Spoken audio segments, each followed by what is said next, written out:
Good evening. I'm calling this meeting to order. The time is 5:30 p.m. In accordance with the Texas Open Meetings Act, Texas Government Code, Chapter 551, this meeting is officially open with the quorum present. We will now move to our pledge, vision, and mission statements, which will be led by Cesar Padilla.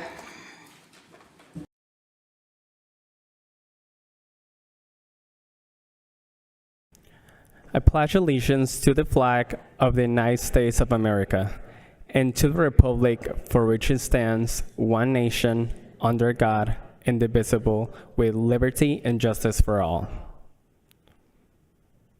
Honor the Texas flag. I pledge allegiance to thee, Texas, one state, under God, one indivisible. Forward ISD mission, preparing all students for success in college, career, and community leadership. Forward ISD vision, igniting in every child a passion for learning.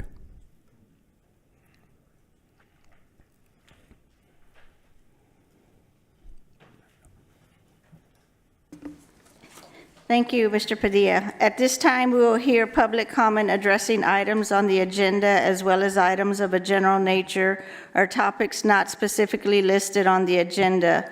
Let me remind you that because of restrictions by the Texas Open Meetings Act, board members may not engage in a verbal exchange about a subject that has not been posted. We will listen and take notes, but the board is prohibited from responding to any inquiries made during a board meeting on any topic not posted on the agenda.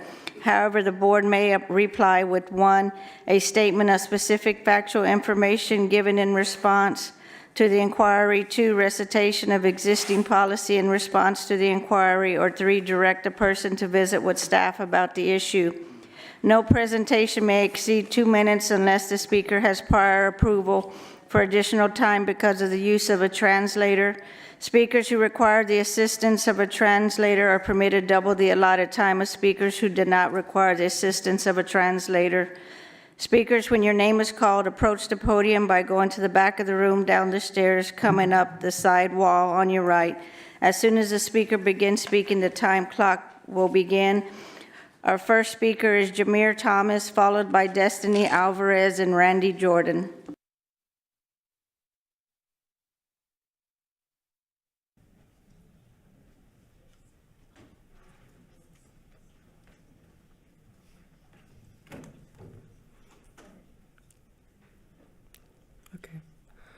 Throughout the 7 years I've been at Girls Inc., my involvement has taught me so much about myself. The phrase, "you are your own worst critic," has rung true countlessly throughout my head. This expectation of perfection I put on myself held me back from pursuing things I had a genuine interest in. But with the support and lessons given to me by Girls Inc., I learned that while it's okay to struggle, I can still strive to break out of my shell and take chances. The opportunities granted to me by Girls Inc. have and will continue to have a long-lasting impact on me and others like me. I was so lucky to have been nominated to apply for the Girls Inc. National Scholarship. The one-on-one support I received throughout the scholarship application process was unmatched, and with that help, I received a scholarship by the Girls Inc. of Tarrant County for the value of $15,000. The programs they provide, such as the Boost program, in which I was given a mentor to help me throughout my first year of college, have benefited me greatly, especially throughout this change in my life. I specifically felt the impact of Girls Inc. while being the vice president of the Girls Inc. of Tarrant County Teen Advocacy Council, TAC, during my time in high school. When I was first introduced to the council in the fall of 2022, I found myself meeting with the club twice a month to engage with our community to meet everyone's needs adequately. I found genuine happiness sitting there with Miss Callie, Miss Raquel, Miss Cox, and the rest of the members. I finally felt like I had a calling in my life to do something for myself, for others, and for my community. Upon researching different careers that aligned with my newfound passion, I was introduced to librarianship. When I consulted the Girls Inc. staff about my interests, they all raved about my post-academic plans and introduced me to people to learn more about the field. While being in TAC, it also exposed me to sociology as a college major. With the resources they provided, I had a clear vision on what I wanted to do in the future. As I am officially a high school graduate and embark on a new journey as a part of the Girls Inc. alumni cohort, I hope to inspire change within other girls in the same way that Girls Inc. has inspired change within me. I know that this organization will continue to do great things for everyone in our society well beyond my involvement within it.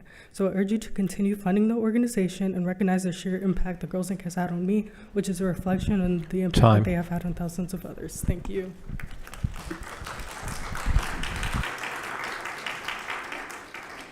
Destiny Alvarez, followed by Randy Jordan and Mark Fulmer.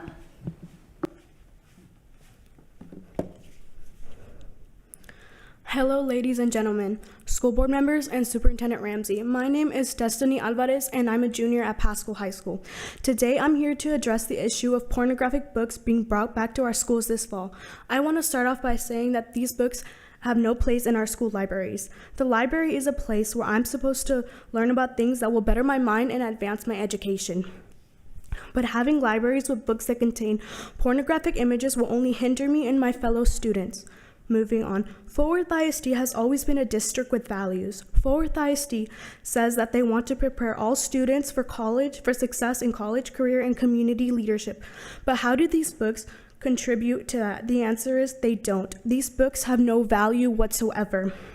There is no reason why elementary, middle, and high school students should be exposed to this.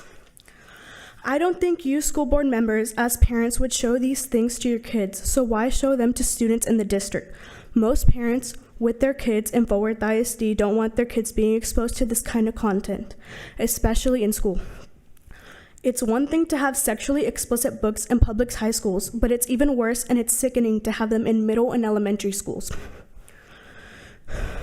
The idea that having sexually explicit books in schools that is educational is a lie. School board members, Superintendent Ramsey, what kind of school district are you creating? You're creating a school district where students can't even focus on their studies because they're so addicted to porn, and it all started in the library because you allowed it. These books are inappropriate and they have no place in public schools or any schools for that matter. I've always trusted Fort Worth ISD with my education, but now I'm starting to rethink that because they want to allow pornographic books in school libraries. Thank you.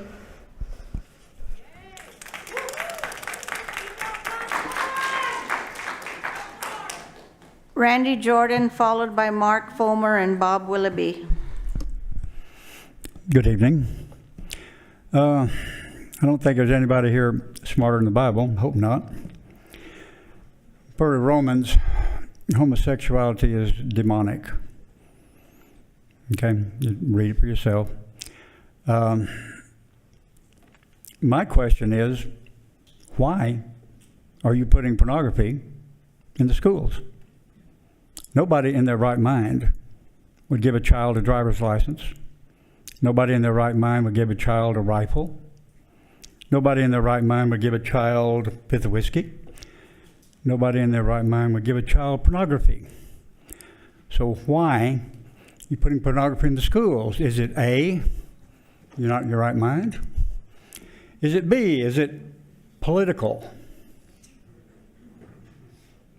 C, you're a pervert. No, I'm not a pervert. They got a saying down at the big house, you can't pitch without catching. One of the spirits in there to kill me, and I speak from personal experience, not what I read or somebody told me. One of the spirits that nearly killed me was bisexual. I ain't got time to go into the explanation there. I knew a lady raped by the jumper cable rapist. She stopped to help him, pulled 45 on her, and she said, I can handle this, it's just rape. No, it wasn't. Before it was over, she ended up cursing God because it was not just sex, it was demonic, like the homosexuality, like the pornography. This is what you are putting in the Fort Worth schools. You'd be better off beating these children and exposing them to homosexual grooming pornography. Some of them may not ever get over it.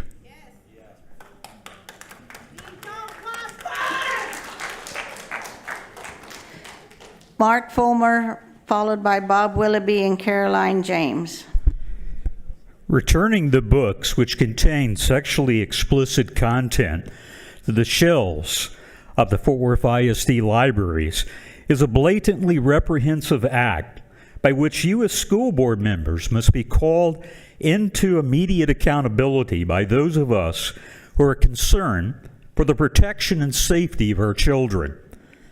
Even just from a mental health perspective, there is a great deal of research available which addresses the harmful effects that sexually explicit materials have on children and adolescents. Some of these studies include as follows: the March 2023 edition of the Journal of Psychosexual Health, the Institute of Family Studies in 2024 journal, and the NIH National Library of Medicine 2018 journal all cite data showing that children who are exposed to explicit content have higher rates of delinquent behaviors, increase in high-risk sexual relations, compulsive behavior, anxiety, depression, suicidal thoughts, and substance abuse. These studies also affirm that children who are exposed to sexually explicit materials also have a higher tendency to struggle with porn addiction many years later in their adulthood. But even more consequential than merely the mental health and pediatric studies which I've just cited are the moral and spiritual laws which you violate by subjecting children to pornographic books. Jesus said in Luke 17, "It would be better for them to be thrown into the sea with a millstone tied around their neck than to cause one of these little ones to sin." Therefore, I respectfully ask you once again, please do not allow these books to be returned to the shelves. They need to be removed once and for all. Thank you.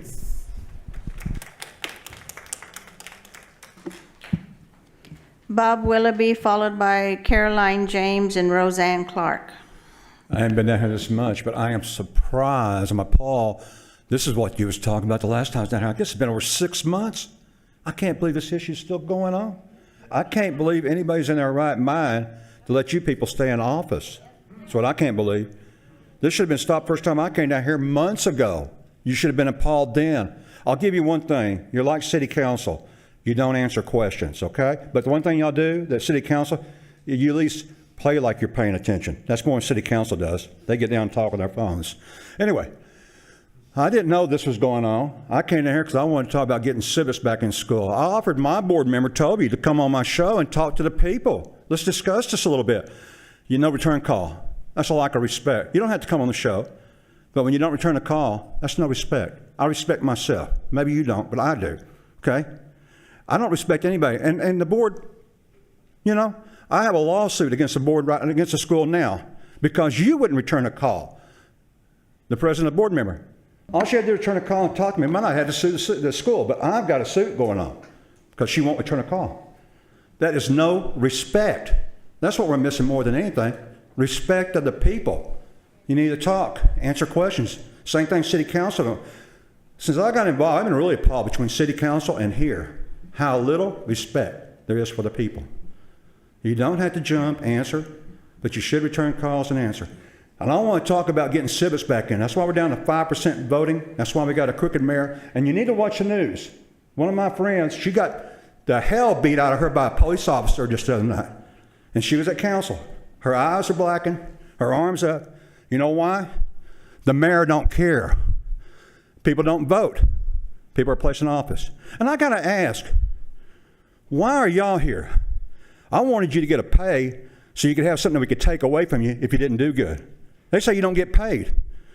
Anyone act like you do and don't get paid, there must be something, somewhere, to compromise. Thank you, Mr. Willoughby. Thank you. Next up is Caroline James, then Roseanne Clark, and Ann Navarrete. Good afternoon. My name is Caroline James. My husband and I live in the West Cliff neighborhood, and we've been there for 22 years. I understand this board has spent millions on studies to determine why families are leaving Fort Worth ISD. I want to reassure you, you don't have to spend millions on me. I'm going to tell you why we left. We have 3 boys. One is now in college, but 2 are eligible to attend Fort Worth ISD schools. I have them in private schools. The truth is, I no longer have confidence in Fort Worth ISD's ability to educate my children. This afternoon, I'd like to tell you about my middle son, Andrew. In 2nd grade, Andrew's teachers came to me with concerns about his reading. In March of 2017, I signed a consent for testing, special education testing. In May, Mark and I were invited to an ARD meeting to review Andrew's testing. Andrew was admitted to special education and would start 3rd grade with some support. By 4th grade, the improvements were not remarkable, and another FIE was completed. This time, they determined that Andrew was on the autism spectrum. Somehow his SLD in reading was dropped. I was never told why.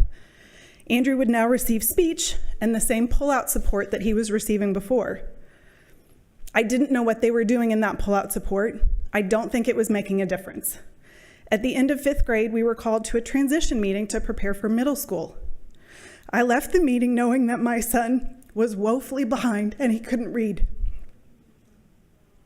For 6th grade, we chose a school that specializes in language-based learning differences. It would mean huge sacrifices for us. It was $30,000 a year. At Andrew's new school, the diagnostician reviewed his testing and noticed irregularities, like why was the SLD diagnosis dropped? She suspected from Fort Worth ISD's own testing that Andrew was dyslexic. I was devastated. How did they miss it? Twice. His improvements were immediately. He gets Fort Worth, his new school provides academic language therapy every day for an hour. For his birthday, do you know what he asked for? Books. 2 books. Time. He's read them both.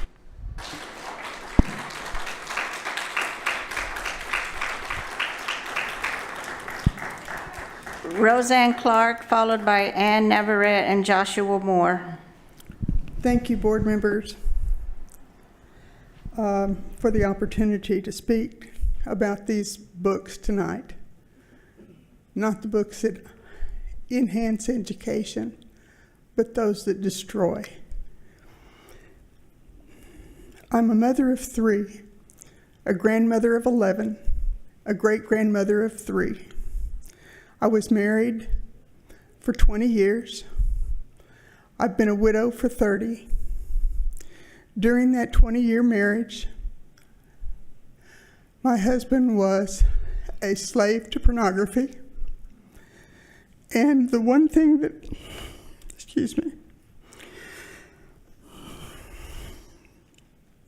the one thing that I would like to say from firsthand experience is the impact that had on my children and grandchildren. Being brought up in that atmosphere. It only takes one picture to destroy a childhood and take down barriers that are natural, innate behaviors that would push you away. One picture. That's all it takes. So please, stop putting pornography in our schools. Thank you.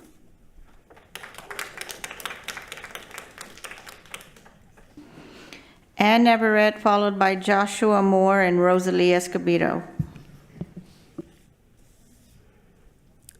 Good evening. I reviewed some of the books that are on the list to be reshelved. In the Pride Guide, a guide to sexual and social health for the LGBTQ youth by male author Joe Lanford. In Chapter 1, it discusses the terminology of a G-spot and how the penis has numerous nicknames, including DICK and cock. It later discussed in Chapter 2, medical professionals are able to prescribe puberty blockers to hit the pause button on puberty for trans children. I want to stop and ask all of you that are highly educated on this school board a question. Where does the education of sexual identity come into practice with STAR testing and district assessments that our children are required to complete? As a mother of a special needs child and a veteran educator, I do not see the correlation between education of social health and STAR-related TEKS and standards. I ask you today to not allow these books back on the shelf in Fort Worth ISD. In the book, All Boys Aren't Blue, it is written for boys 14 to 18 years old. It is a memoir of George Johnson, and he talks about how he was a black boy growing up as a gay child in America. We need to stop this rhetoric right there. Race and gender do not identify a person's character, and we need to stop teaching our children that. It doesn't matter the color of your skin when it comes to the right to be educated in America.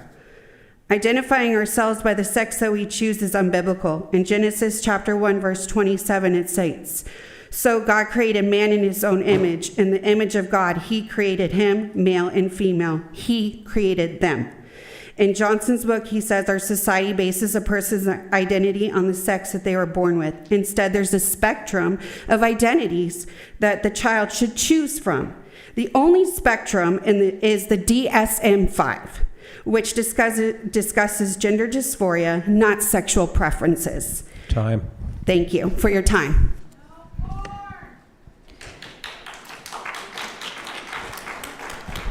Joshua Moore, followed by Rosalie Escobedo and Wanda McKinney.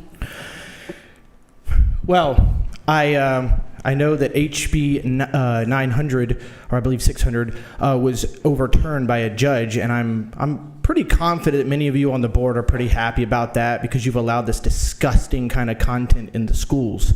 So I'm going to remind you of penal code, of the Fort Worth Penal Code, by the way, that you're in direct violation of. And I'll send you an email. I'll let you know exactly what it is, but it's under Section 4325, sexual performance by a child, which, by the way, I've reviewed some of these books, and I will remind you, it was disgusting and embarrassing having to go through some of these images. These books that I reviewed fall under this. Sexual performance means any performance or part thereof that includes sexual content by a child younger than 18 years of age. Sexual content means sexual contact, actual or simulated sexual intercourse, deviant sexual intercourse, sexual bestiality, masturbation, sadomasochistic abuse, or lewd exhibition of genitals, the anus, or any portions of the female breast below the top or the areola. Are you kidding me? This is in your penal code. If this doesn't get reversed soon, in fact, forget it, guys. We're coming after your seats. We're sick of this. We're done. You understand? We're done. This is happening across America, and you're wrecking our culture. You're wrecking it. It's awful. You got a bunch of angry parents in here. Shame on the board. We honor your seats, but we don't honor you, and we're going to unseat you. I don't know, but you can do this.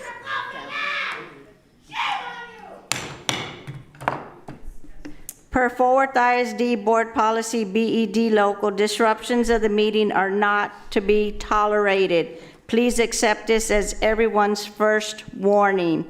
Please be respectful of everyone's point of view. You will have your time or have had your time to address the board uninterrupted. Please give your fellow community member the same courtesy. If there is another disruption from the audience, you may be removed from this meeting.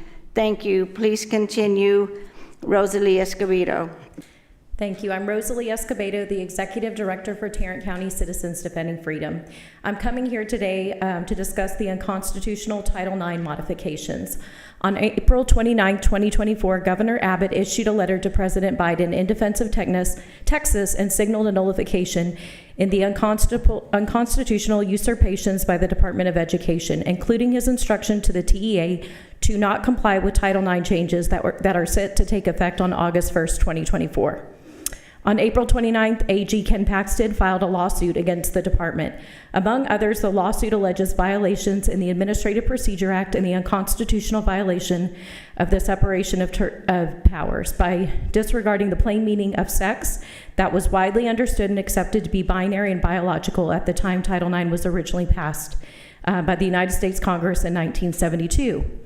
On June 11th, AG Paxton secured a major win. A federal court vacated the unlawful guidance nationwide and issued a permanent injunction against its enforcement against Texas and its schools. According to Paxton's office, this ruling ensures that no school district in the state of Texas will have to comply with the Biden administration's interpretation of Title IX, as including gender identity requirements, including allowing men into women's restrooms or lockers or sports teams, or requiring students or teachers to use pronouns based on gender identity rather than biological sex.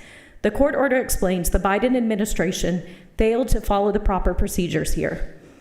Therefore, we are strongly urging for you to pass a resolution to disavow and renounce this unconstitutional act that threatens your local governance. In fact, 3 other ISDs have already passed a renunciation and disavowal in North Texas. We ask that you would be the next ISD. Our council actually did send this to the president, Rodriguez, and it actually has language that's already been provided for the resolution. May I provide it, or? Time. Thank you.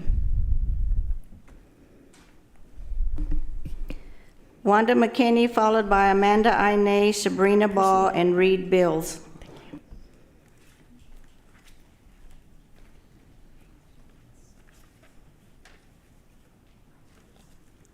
Good evening. Fort Worth ISD's continued divestment in Black student education makes you complicit in the great education migration of black students to charter schools. Here's the evidence. You failed to oversee the equitable distribution of the $262 million in ESSER III funding, which resulted in black students being the only student group to regress. You failed to provide specific literacy curriculum for grades K through 2 to address the huge vocabulary deficits of black students, as you've done for emerging bilinguals. You failed to provide reading specialists for one-on-one pullout of K through 2 students. You pushed out tenured quality teachers and principals at lower performing campuses. You failed to provide stipends and/or a pathway in support of TIA certification at high needs campuses. You pushed students out of classrooms through disproportionate discipline and pushed them into SPED, particularly black boys. You failed to provide adequate mental health and/or developmental interventions such as dyslexia. You've refused to provide adequate technology such as Promethean boards and MacBooks to a specific campus. You removed full-time librarians from 5 out of 8 campuses that have 60 to 70% black student populations. You failed the timely execution of the 2021 bond provisions by not beginning construction on campuses in District 3 and putting on hold the Early Childhood Center at Morningside, but expedited the construction of the new Rolling Hills Elementary School in Benbrook and Stripling Middle School in Arlington Heights. In the words of James Baldwin in 1980, what is it that you want me to reconcile myself to? I was born here almost 60 years ago. I'm not going to live another 60 years. You always told me it takes time. It's taken my father's time, my mother's time, my uncle's time, my brother's and my sister's time. How much time do you want for your progress? I pray that you have a change of hearts and minds.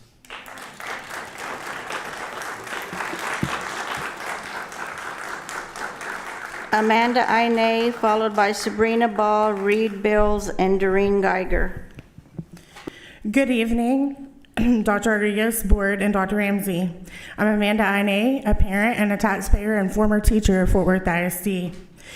Insanity is doing the same thing over and over and expecting different results. That's what we have here. I remember in March of 2023, Dr. Ramsey began layoffs because the district was too top-heavy. Now, 2 years later, she's filled those roles and more with people outside of Fort Worth. Board, you were promised in February with skewed data that we had improvements and that we would expect more at this time, this year. We haven't improved. Yet, I have to my left associate superintendents and EDs who gave directives to get the scores that we have. And who's to blame? Teachers. I read in an article this week that more professional development was needed and higher expectations. You have 200 plus openings still to this day on the website. I told you that a month ago. And you're gonna have more with that mindset. In the past 2 weeks, you have lost more teachers, principals, coaches, and central admin, really good ones, who truly, truly cared for kids in our community. You approve raises for all, including upper admin, who make double and triple that of teachers. It is very evident that priorities of this district do not align with kids or our future or the teachers that give selflessly of time, money, and heart, but instead lies in overpaying upper administration who do not have a proven record. My son, who will be a sophomore, spent his class time reading to kids who could not read so that they could pass their assignments. What are we gonna do when we turn those precious souls out in society in 3 years? I'm asking you that maybe, perhaps, you could ask some of them to step down to fill out the teaching roles so that students can have what they need. Time.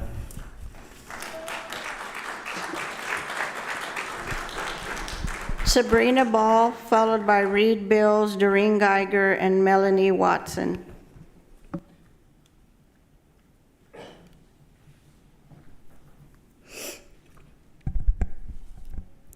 Tonight we are hearing a repeat of culture war nonsense from pro-voucher groups, so I'd like to remind you what is true.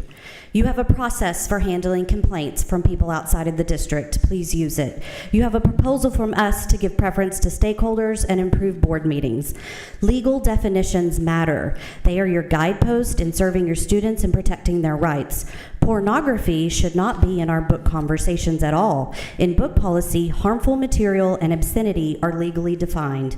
Mr. Moore did not finish the reading. EF Local is the policy for all book challenges. Public comment here and posts on social media don't count. New TSLAC guidelines require you to outline an internal review process for books. Our policy is not in line with the new law. No more internal reviews without policy change. Girls Inc. is a proven program supported by the City of Fort Worth. You, as a board, do not have the power to reject the federal Title IX. Rejecting federal policy not only leads to litigation, it sends a signal to a small group of students that they are unworthy, and it puts a target on their backs. The revision does not include transgender athletes, and it seeks to include protection for more students. It does not replace girls. You have partners in the queer community here in Fort Worth who will help you understand their unique challenges and listen to Wanda. There is a great migration of Black students out of the district because you have not invested in them. Targeted reading and math interventions, full-time librarians, high-quality teachers that are TIA certified, providing basic materials and tech to campuses with high needs, and providing high-quality early learning centers are all proven methods for improving outcomes. While we see the reports of grant applications and ESSER funds, while we see references to some of the services I have mentioned here, we do not see these specific needs being met for Black students on the campuses most in need. Stay the course, block out the noise, and help our students. Thank you.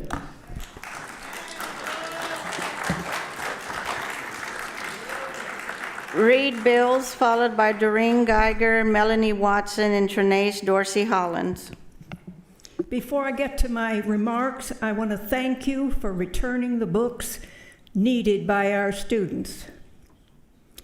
The Texas Education Agency has announced they are considering adopting and recommending a K-5 reading curriculum that incorporates extensive biblical references that allegedly will boost student achievement and save teachers time from developing their own curriculum. The materials feature Christian references throughout the kindergarten through 5th grade lessons. Offering such curriculum in our public schools would be a clear violation of students' First Amendment rights. One curriculum under consideration is offered by the private vendor Amplify and was used in a pilot program in Houston ISD. The Houston Chronicle reported that the district complained that the Amplify curriculum is riddled with errors and inappropriate comment. In order to bribe cash-strapped districts to use the Bible-based curriculum, the State Board of Education has promised an additional $60 per student in state funding to school districts that use it. Last month, this board voted to purchase a K-5 reading curriculum from Amplify at a cost of $1.2 million. I want to know if this program is the Christian-infused curriculum the TEA is pushing. And if it was, and you purchased it in order to get $60 per student, I suggest you rescind the purchase and save the district $1.2 million instead. Speaking of money, I want to remind you that if you don't comply with the new Title IX regulations, you are in danger of losing federal funds.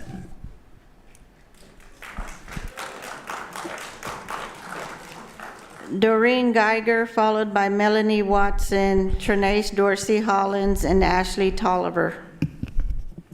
My name is Doreen Geiger. I have lived in Fort Worth ISD for 52 years, and my only child graduated from one of your high schools.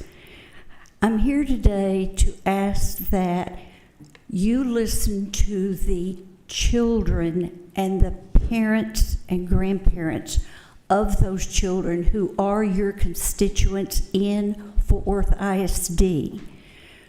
The people who come here who are from Southlake or Colleyville or Weatherford or Grapevine, they don't pay taxes to Fort Worth ISD. They don't have family members that are in Fort Worth ISD. So please prioritize. I don't mind when I come each time to show my driver's license at the front door so they can verify that I live in Fort Worth ISD. I would appreciate that very much if you could prioritize hearing from those taxpayers that actually live in Fort Worth ISD. Thank you.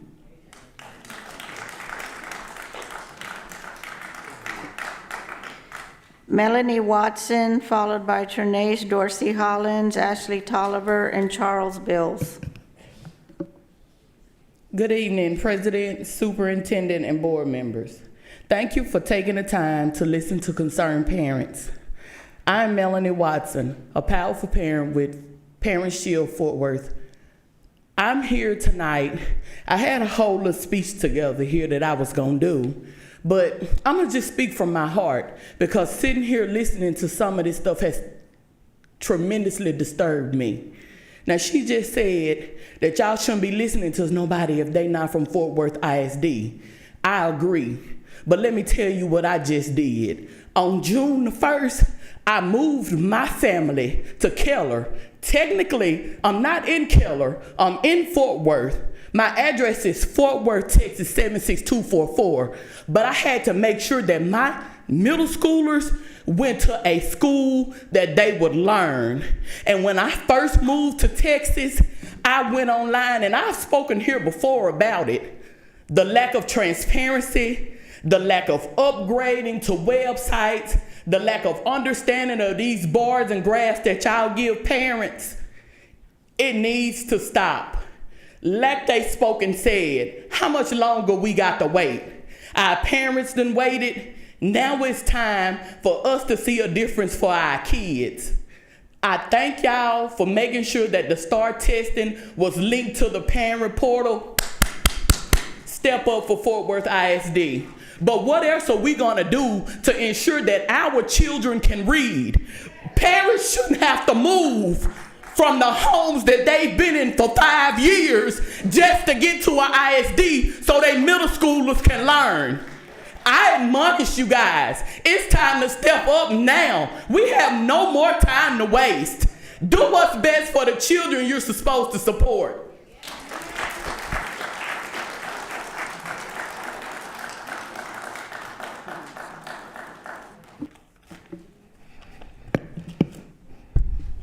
Trinace Dorsey Hollins, followed by Ashley Tolliver, Charles Bills, and Amy Super.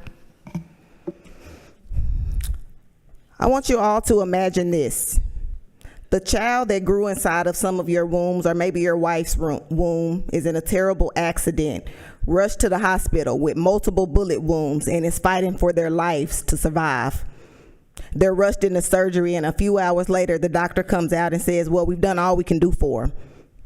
You walk in the room, and the only thing you see is that they've placed Band-Aids on the bullet hole wounds that your child had.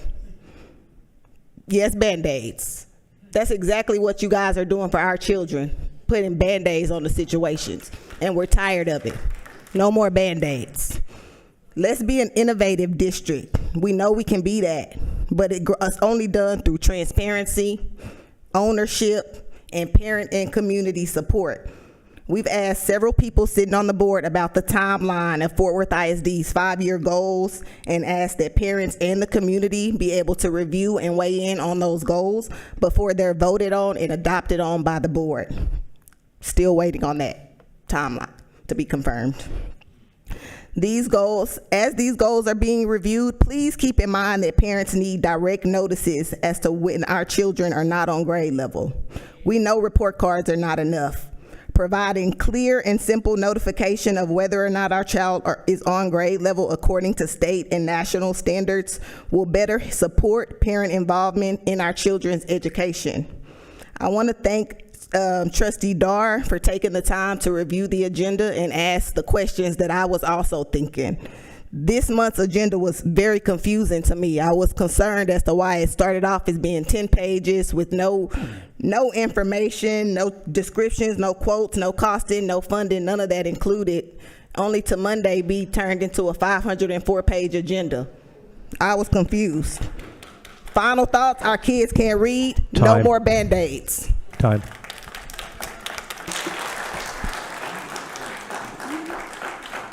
Ashley Tolliver, followed by Charles Bills, Amy Super, and Donna Collins. Good evening, ladies and gentlemen. My name is Ashley Tolliver. I'm an organizer with Parent Shield Fort Worth. I am a first-time mother. I have my daughter who was diagnosed with autism. She's back on her father's arms asleep because I care enough to be here. As a new mother navigating the school system for the first time, I was left appalled by the conduct and lack of transparent information from my daughter. We entered into the IEP world with high hopes and expectations that Clifford Davis would provide the answers we were seeking. I won't go into full details because I only have 2 minutes, but I was laughed at, I was looked at crazy, my answers were not answered, and everybody kept laughing and trying to make light of the situation that is not light. Excuse me, because I'm very angry about this. And if I know that was my situation, I can't even sit here and tell you how many other parents are going through the very exact same thing that I went through. Excuse me. This ARD process further on gave me information that I was to continue to homeschool my daughter as I have been. I come to you presenting 2 simple tasks. The first one, please present all accommodations and let the parents decide with the staff what their child needs. I had to pull nail and tooth out of the staff's mouth in order for me to figure out what my daughter needed and how she was going to receive the services that she did need. The second is train the staff that handles the ARD process that this is not a funny situation. Parents depend on them to navigate this journey better. For a system that says that you want quality education for everyone, please step up for your special needs children.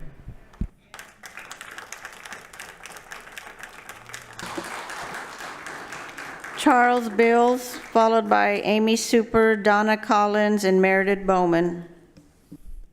Hello, I've come to talk about I've heard the uproar that these are pornographic. There's the definition of pornography is not just that gay people exist and trans people exist and they deserve to exist in peace and not be oppressed and demonized. They've gone over these books, claims that they're demonic or whatever. That's your religion. That is not our city government or Fort Worth ISD.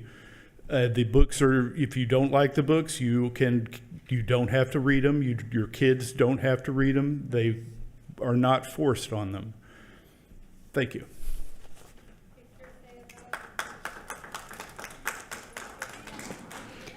Amy Super, followed by Donna Collins, Meredith Bowman, and Melinda Akowski. Good evening. First of all, I am a Fort Worth ISD stakeholder. I live less than 2 miles from where we're standing. Second of all, I don't like Amplify either. Third, I don't like voucher programs either. So let's just do away with that. I'm also not being paid by any organization to be here. Usually I'm upset with the administration speaking, but tonight I would like to talk to the board about your board committees. Agenda item 5. These are your committees. You determine who's on them. You determine what you take as a result of what comes out of those committees. The Racial Equity Committee, which are still not allowing, absolutely prohibiting and barring the public from attending. Still don't like that. Have your report here. It's a little vague, but some of the things I'm concerned about are things that you guys might want to take into consideration. 1, 2, 3, 4 of you are up for re-election in May. Pay attention to me carefully. Violations of the Equal Opportunities Act, violations of the Part 7 of the Civil Rights Act, violations of Part 6 of the Civil Rights Act. You may not show discrimination to an applicant. In here, reports from a subcommittee of the Racial Equity Committee specifically speaks to the fact that you guys are concerned about the fact that you don't have enough Hispanic principals, and you wish to develop and create a talent pipeline to develop initiatives to increase the number of Hispanic and African American males of color teaching within the district. That, my friends, is discrimination, okay? I have a vested interest as a taxpayer. I don't want you to get sued. I don't want the district to get sued because they're doing this. apparently a lot of this must be coming from the administration, because Trustee Phillips is quoted towards the end as saying he would like to see the committee have more community members and maybe a little less of the district staff on his committee. Open those racial equity committees back up. We'd like to come and visit some more. Thank you. Donna Collins, followed by Meredith Bowman, Melinda Akowski, and Eric Duncan. Hello, I'm Donna Collins. I'm a taxpayer in Fort Worth and a volunteer for Tarrant County Citizens Defending Freedom and a grandmother of 2. I do live in Fort Worth ISD. I've sent an email resource to the trustees today about HB 900, known as the Reader Act. One of the things required under this act is the adoption of a mandatory library collection development standards. I will be seeking information on what standards were used for the return of the books to the Fort Worth ISD libraries. I've made my position on them known in previous meetings. Beyond that, I was lost on where to begin with your agenda items today. According to the Fort Worth report, I think on June 21st, 20% of Algebra 1 students meet grade level, which is 25 points below the state average of 45%, which I think is abhorrent. I don't think reading was much better. What I see overall in this whole agenda is a waste of taxpayer funds that we voted you to steward for us, you the board members. 3 training modules for teachers with dyslexic children, 4 telephone contracts with 3 different companies. Girls Inc. funding was declined by Tarrant County until they can show outcomes. The report I saw justifying their use in Fort Worth ISD doesn't discuss outcomes, but platitudes about the niceties they provide. You, as the stewards of our tax funds, need to demand outcomes. Big Thought wasn't the lowest bidder, but could meet all of your needs. But one phone company can't meet all of your needs. Are you just renewing old contracts over and over? Additionally, you plan to buy 15 electric buses. Our grid is already overwhelmed in Texas, and they have different maintenance needs, will have required different maintenance people, and have not been proven to be safe. You are becoming socialism centers instead of learning centers. Free healthcare, food, counseling, school supplies, tampons, and so on. What is on top of the data data mining and surveys. And you wonder why, with all the growth in Fort Worth, your enrollment numbers continue to drop. Thank you.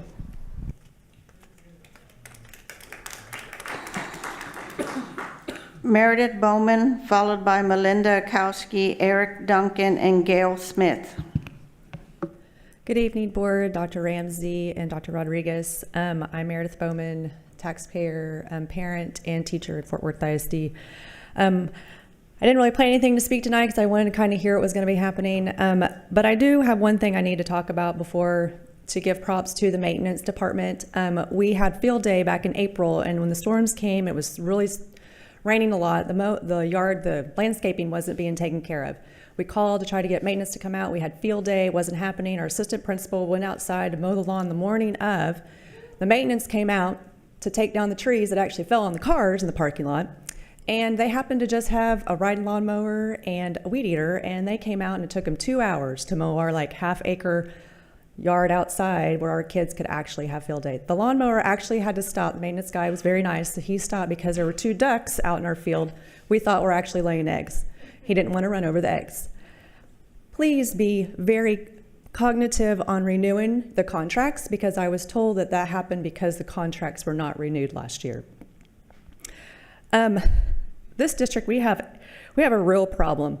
Yes, the book thing, I get it, I'm not for that, but I think that all of us should be able to unite together and come together to get our kids to read. Yeah! I don't like the porn in the books, I don't like that, but you guys, we're talking about something that doesn't have anything to do with it. Look, we don't want the porn, okay, get it, but you know what, our kids can not read. Less than 30% of our kids can read. What is going on? These books aren't even going to matter. The kids won't even be able to read them. There might be pictures in them, and I don't like that either. But guys, we need to come together. We have got to unify. They want to distract us by dividing us. This is how they work. We have to come together. We have got to get our kids to read. They have to write. There is cognitive things. Melinda Akowski, followed by Eric Duncan, Gail Smith, and Connor Wheeler. Thank you.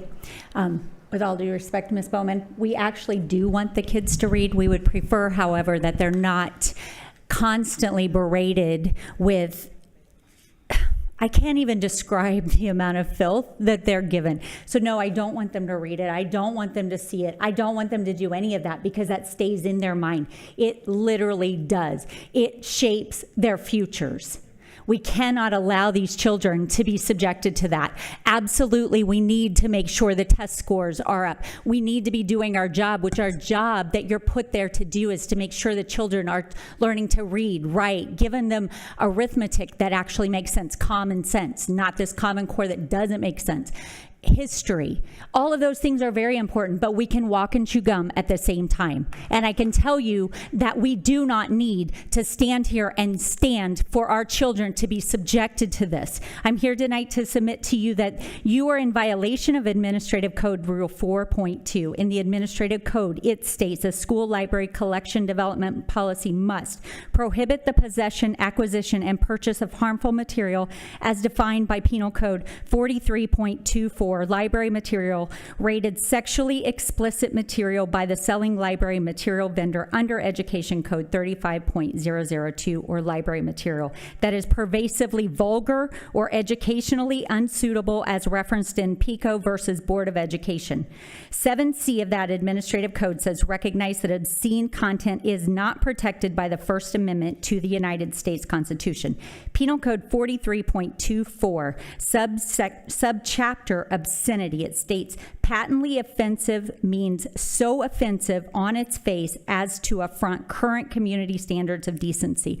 These books, you would not allow us, and all of us have respected what you've said in the past in not reading these books. You would not allow us to say the words that are in there. Eric Duncan, followed by Gail Smith, Connor Wheeler, and Katie Ledbetter.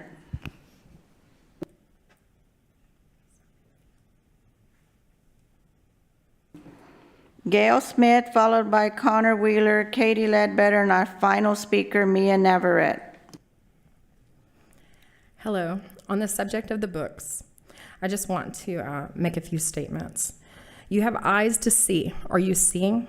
You have ears to hear. Are you hearing? We need the fear of the Lord. We need the fear of the Lord. You have the ability to correct this. Do it. My prayer is that your eyes start working, and when you close them to sleep, you see the faces of the people that have asked you to help them. I pray that your ears start working, and when you're alone and it's quiet, you start to hear their voices ringing in your ears until you're moved to correct this or resign. If you refuse to take these books out of the schools, let me remind you that me and others like me have the spiritual authority to find and seat your replacements. This is not political, it is spiritual. Thank you.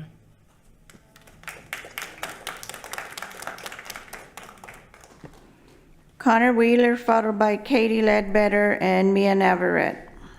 Hi, everybody. First, there's this lady, Carolyn James, who was talking about her dyslexic son. She didn't get a finish, so I just thought I'd finish it for her. She just wants to see what you're going to do to help dyslexic children get the help that they need. So for the things that I need to talk to you about, my name's Connor. I'm on the exec team of For Liberty and Justice. We're basically Representative Nate Schatzline's political organization. We influenced 60 political seats. And these seats would be really easy to move. And frankly, you're fired if we ever have to come back here again and talk about sexualized books.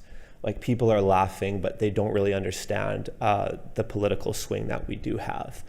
Dr. Michael Ryan is probably the only person I've been impressed with in this room. And mark my words, if pornographic, pedophilic material comes to our kids again, that will be strike 3 and we will remove you from your seats. So know that you are fired if this ever happens again. You work for us. We don't have to listen to you. Let's just remember who's in charge here. And there's been great points made tonight. I love the people who are talking about they need our kids to read. That's great. That's awesome. But if I were you, I don't know if you need to listen to Dr. Michael Ryan, whatever he says about this stuff, and just stick with it. But whatever you do, if this ever happens again, I need you to hear my words. All 8 of you are gone. Okay, we considered doing this last time and we decided to give you guys a chance because you flipped and did the right thing. So get those books out. We won't have our kids sexualized. This is not a question. This is a demand.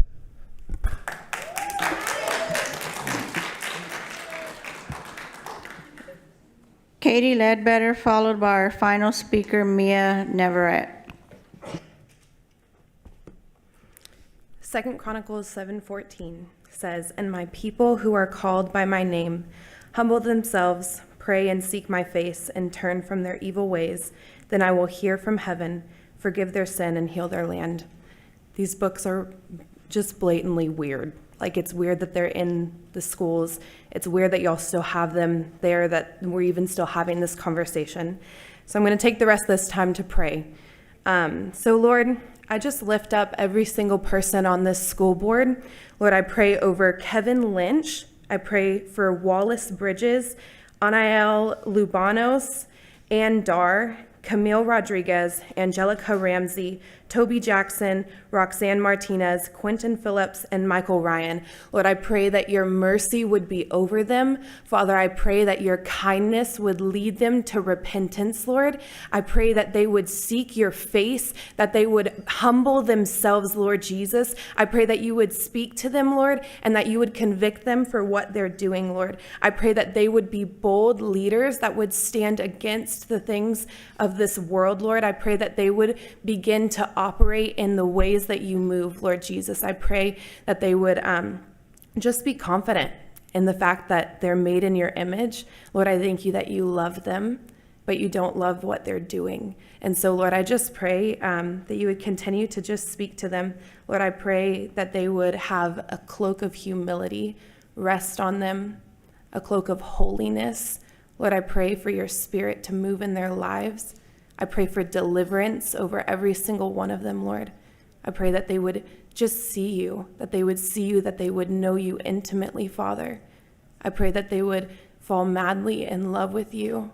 And Jesus, I just pray that they would encounter your love and give their lives to you. In Jesus' name, amen.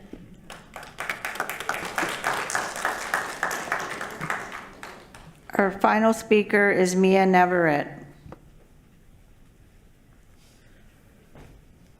I'm coming to speak about the banned books that are now available to young students. Reading just the titles of some of these books, they're extremely disturbing. And yes, they are porn, for your information. You have to be a pervert to want children to want to read these books. I have 4 younger siblings, and I can't even imagine them reading these. I've been bound by pornography. And it was an adult giving me pornography. And that's exactly what's happening here. You guys, adults, giving children pornography. And it took me a long time to just renew my mind, and I would hate for my siblings and other children to go through the same thing. It's disgusting, it's perverted, and y'all need to do something about this. Not in 1 week, not in 1 month, but like right now.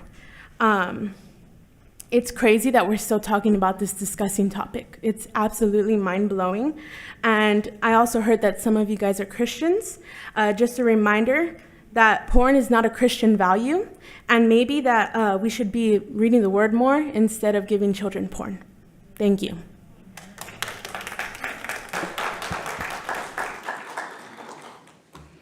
Thank you for sharing your thoughts this evening. Next on the agenda is our presentation. Dr. Ramsey.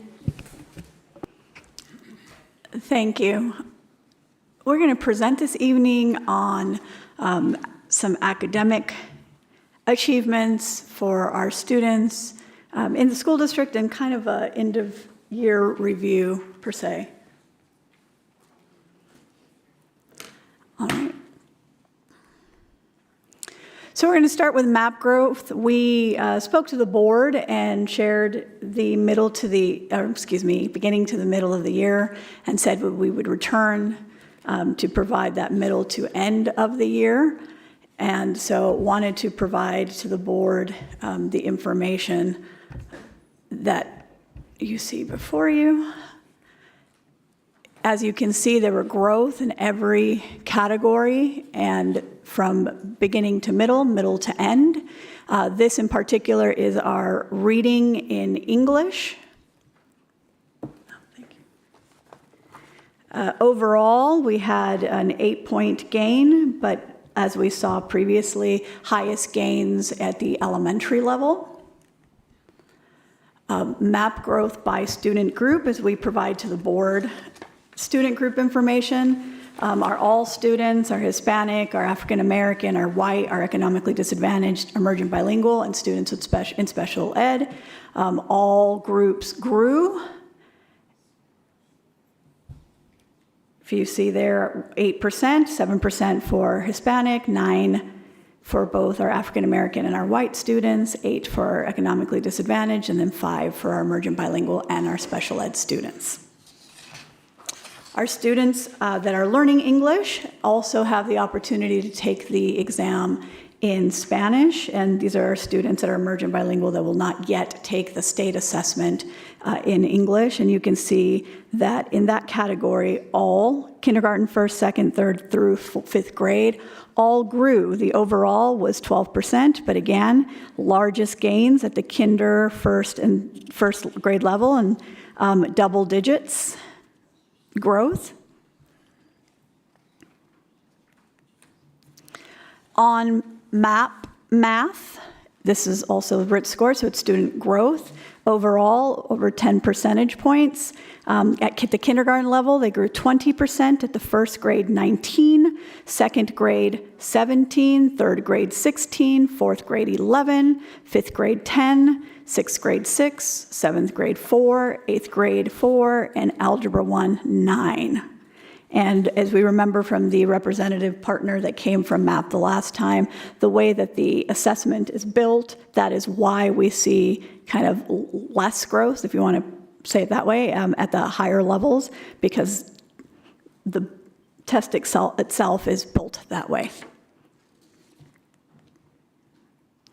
Our MAP growth by student group in math, overall, we gained 10 percentage points for all students. Our Hispanic Latino students, African American students, both with that 10%, double digits. Our white students, 12, economically disadvantaged, 10, emergent bilingual, 8, and students with special needs, 7. So growth across and in all areas. So just want to congratulate our teachers, especially because we use MAP for designations for TIA. We had all those additional teachers qualify in those areas because of all the hard work that they put in this year to have that growth for both reading and math. As a reminder, Lexia is our supplemental program. It is the only assessment that we have, only program we have in the district that specifically looks at reading on grade level. Where it's not a test of content, but it's a test of an understanding where a student is reading. And we have our Lexia growth K-5 at the all grades level. There were 41 percentage point growth through the year. In kindergarten, 71%, grade 1, 47, grade 2, 37, grade 3, 30, grade 4, 33, grade 5, 31. So it's very evident that our teachers are moving our students along. For our student groups, we have similar growth, 41% for our all students, 43 for our Hispanic Latino, 41 for our African American, 36 for our white students, 42 for our economically disadvantaged, 42 percentage points for emergent bilingual, and 33% for our special ed students. So a lot of growth happening throughout the school district when it comes to reading comprehension and students gaining that reading fluency and reading comprehension. For Dreambox, as a reminder, this is the math supplemental curriculum that we have. And this one is a little bit different in the way that it provides the information. So the 1.3 that you see up at the top is the average growth, and 1 equals a year. So every category from 1st through 5th grade grew over 1 year, with the exception of 1st grade, who grew 1 year, within the 9 months that our teachers have our students. So if you 1 year of growth, 1.2 for grade 2, 1.5, so a year and a half of growth, almost a year and a half of growth at the 4th grade, and then a little over a year growth in math for Dreambox for our elementary students. Looking at our student groups, the same. You saw over a year of growth that our teachers achieved for their students across all student groups.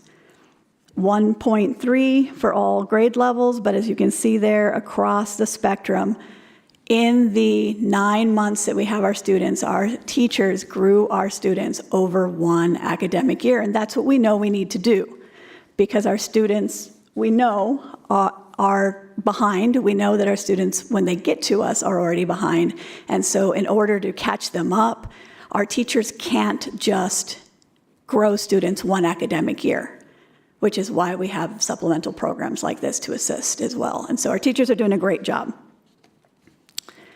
Our STAR results, I want to be clear that these are still preliminary, and the reason they're preliminary is because the state, and this is with every school district, provides us our data.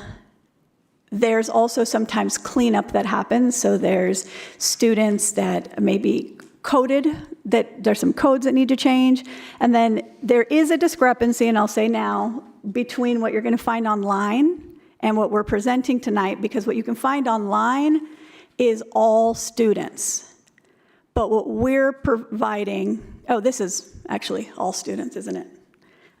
Thank you. It is all students, so there isn't a discrepancy. When we return, we will be providing to you the accountability subset. For those that don't know, the accountability subset is different. We have a snapshot date at the end of October, and so this is reporting all students that were here on the day they took the test, as long as they were active with us at the end of the year, where the accountability subset takes only the students that were here on that snapshot date in October. Across the board, if you look over to the state saw declines. As a reminder, the state assessment changed last year. It's about 20% a writing test across the board. But this year, what significantly changed was that the grading happened almost overwhelmingly by AI. And so historic number of students receiving zeros in their writing across the state. And so that's why you see that state decline. Our numbers are not where we want them to be. But if you look over to the right, we outpace the state, showing that what we're doing is working. We're not where we want to be. We started low, but we beat the state when it came to the either growth or regression the state had in 3rd grade math. Moving to 3rd grade reading, you're going to see similar. We went down a percentage point in approaches. We remained steady in meets and masters, where the state declined 3%, 2%, and remained steady. In 4th grade math, again, all of these scores are not where we want them to be. But if you look, the bright spot that we can take away is, if you look over at the percentage change, where the state declined across the board, Fort Worth ISD grew our students and remained steady. 4th grade reading, you see similar. Okay. 5th grade math.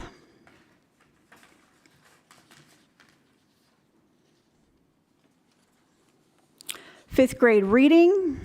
5th grade reading, we were similar. We did decline 1 percentage point more in approaches than the state, but very similar there. 5th grade science, across the board, we're seeing declines across the state. And so you see we're very similar to the state in the approaches. We outpaced in both meets and masters, those state averages. 6th grade math, very similar. If you see 6th grade math, we were 1 percentage point below the state in that decline. We actually had an increase in meets where the state stayed stagnant, and we stayed stagnant where the state decreased too. So same thing really across the board. Our scores started low, we're not where we want to be, but from a perspective of seeing kind of the pattern, we are on par or outperforming when it comes to those declines that happen statewide. 6th grade reading, very similar when it comes to meets, but approaches we maintained where the state declined, the others very, very similar. 7th grade math across the board, look at those significant declines across the state. And keeping in mind that this isn't similar districts to us, right? This is all districts across the state. Okay? 7th grade reading.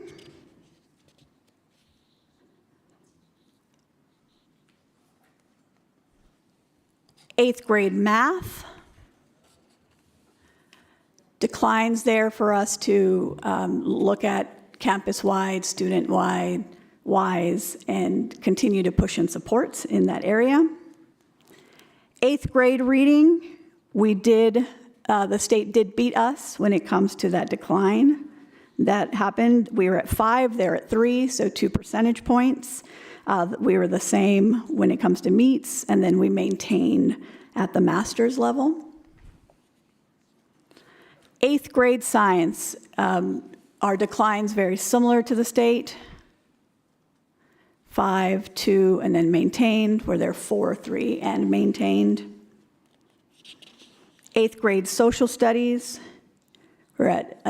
we declined 4 percentage points, where the state declined 2. And at our EOC, we outpaced the state when you look at algebra.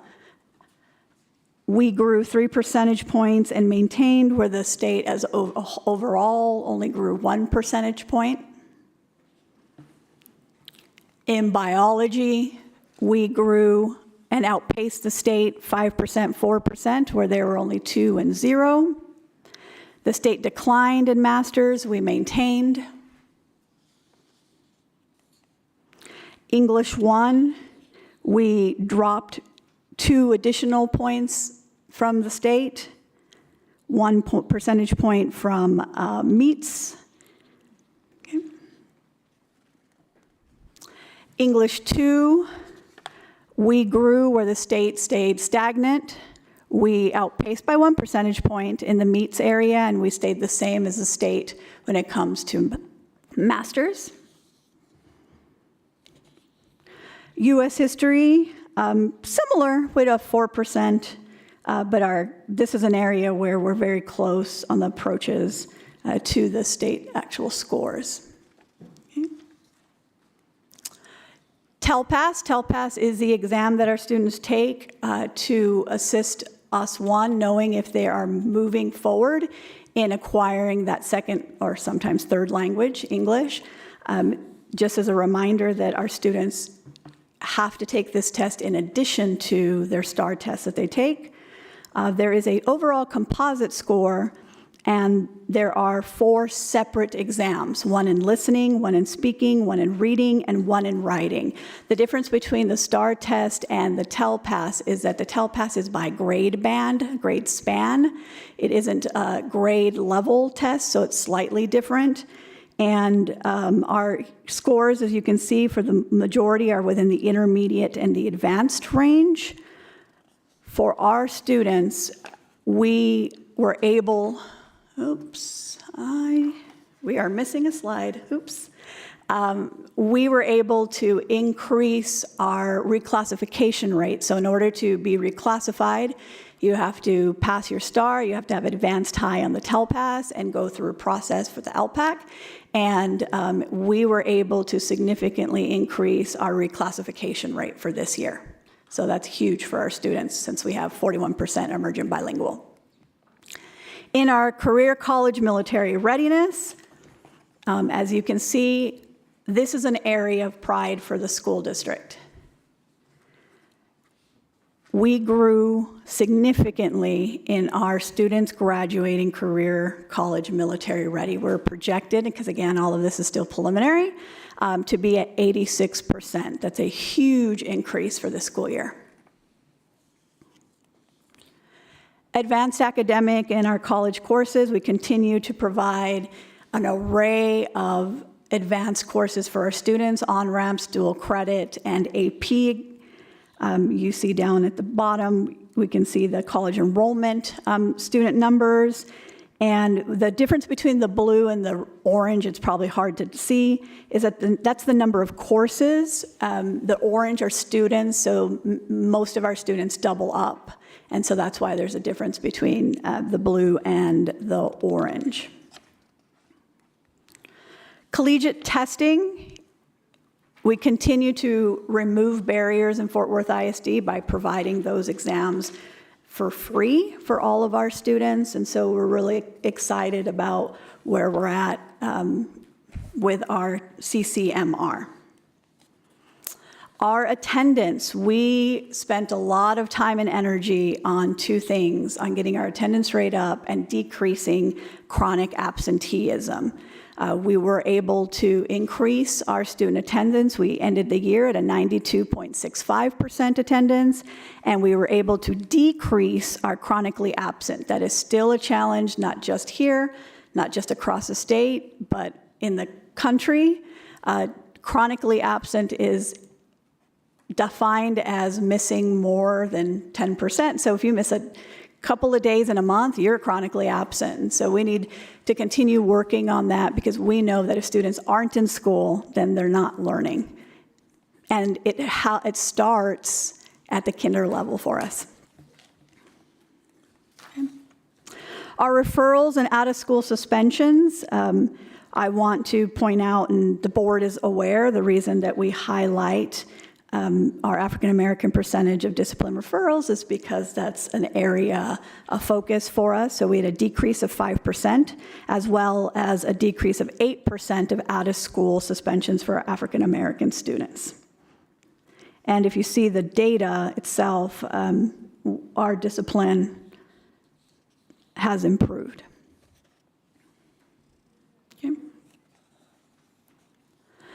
Our referrals for our secondary students, 3% decrease on our African American discipline referrals, and while we had an increase in our unduplicated student referrals, we had a decrease in the unduplicated students that were suspended. Finally, our passing rates in the district, these continue to rise. We're really excited, that we're always in the rears when it comes to the graduation rate, but our projected graduation rate continues to climb.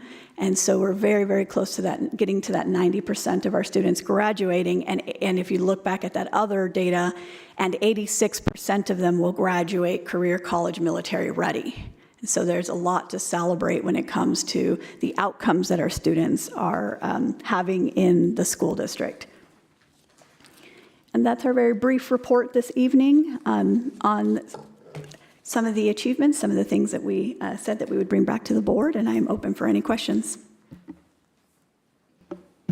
Trustee Luevanos.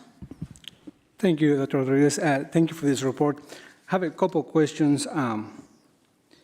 You mentioned on talking about greenbacks that we grew over 1 year in using greenbacks. But on the map data, is that growth reflected also? Are we also growing at the right levels? I mean, at the end of the year, if students grow 7 points, are they on the level that they need to be at the end of the year? So keeping in mind that the growth we have to make with our students is more than an academic year because they're behind, There are students that are absolutely where they need to be. We have a lot of students that aren't where they need to be. That's why we continue to have intervention. We have summer school because we need to continue growing them. But yes, our data triangulates that our students are growing academically more than a year.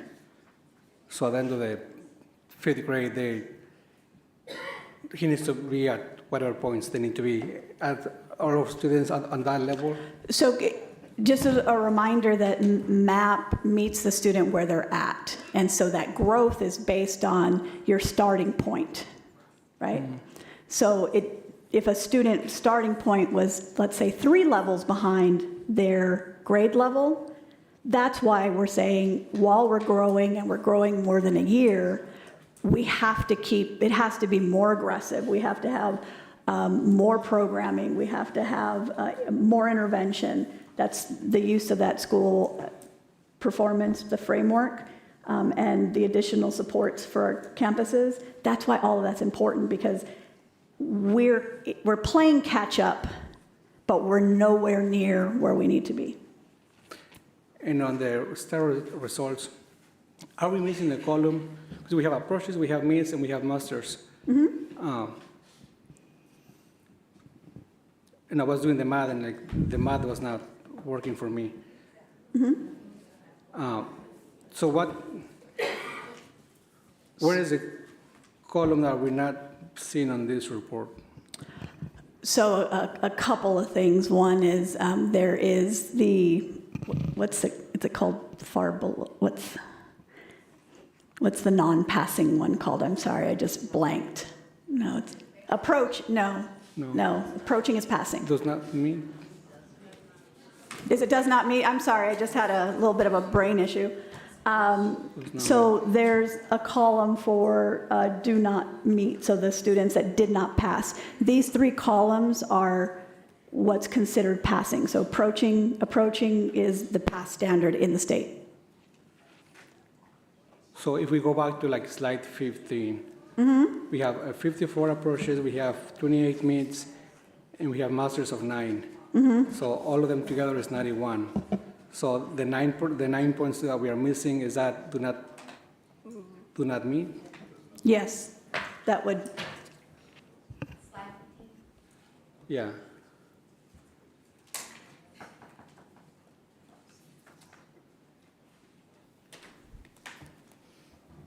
And we can add, what we can do for the board is that we can add for you the column of does not meet so that you can see that. So on this, and then keeping in mind percentages, we'll provide to the board the data just like we did the last time where you had the breakdown by campus and by student group, so you have the student counts as well. We can do that for the board once it's official. These are still preliminary.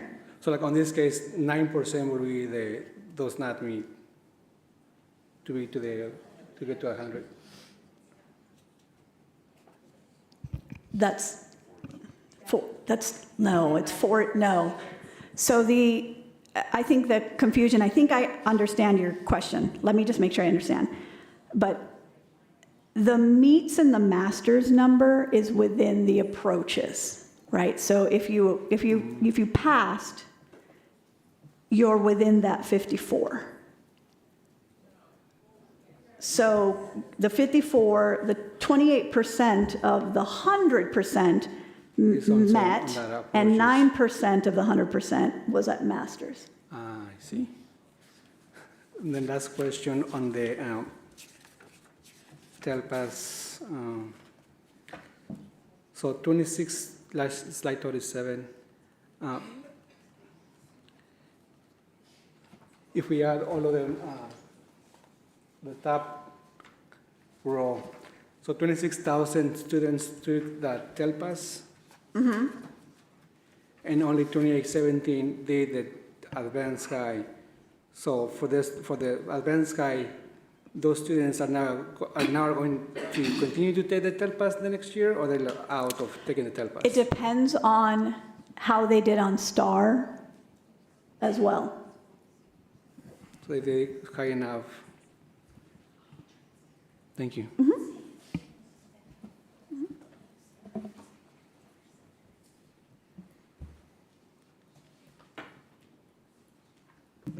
Trustee Lynch? Dr. Ramsey, thank you very much for presenting all this information. I know it took a lot of work putting all this together. If we can speak to page 3.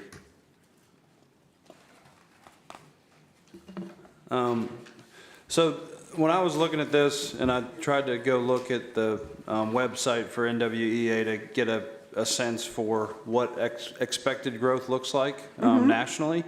And so I guess looking at this, it looks to me expected growth when they do the norms across the country was 16 for kindergarten, 15 for first grade, 13 for second, 10 for third, 8 for fourth, 6 for fifth, 5 for sixth, 4 for seventh, and 3 for eighth.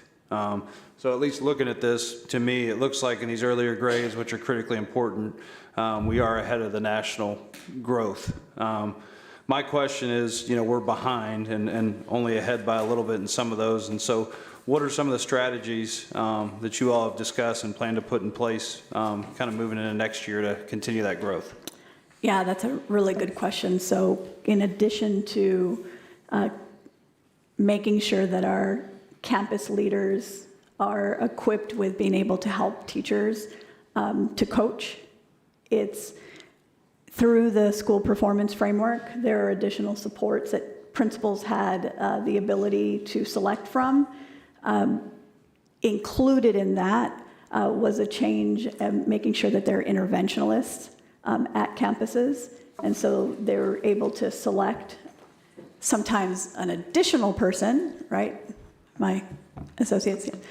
So in addition to that, we added a position called an academic dean, so that there's a person on the campus that is focused on literacy and math. We know a lot of times, many times, our assistant principals get pulled to either discipline or at the higher grades. It's duties, other duties is assigned, after school activities, and we wanted to have someone that is focused on academics, that can sit in support of teachers in professional learning communities, and that can provide on the job, on the spot professional growth when needed. We're going to continue with what we have in place because we are seeing that growth. So our supplemental programs, continuing with our high quality instructional materials.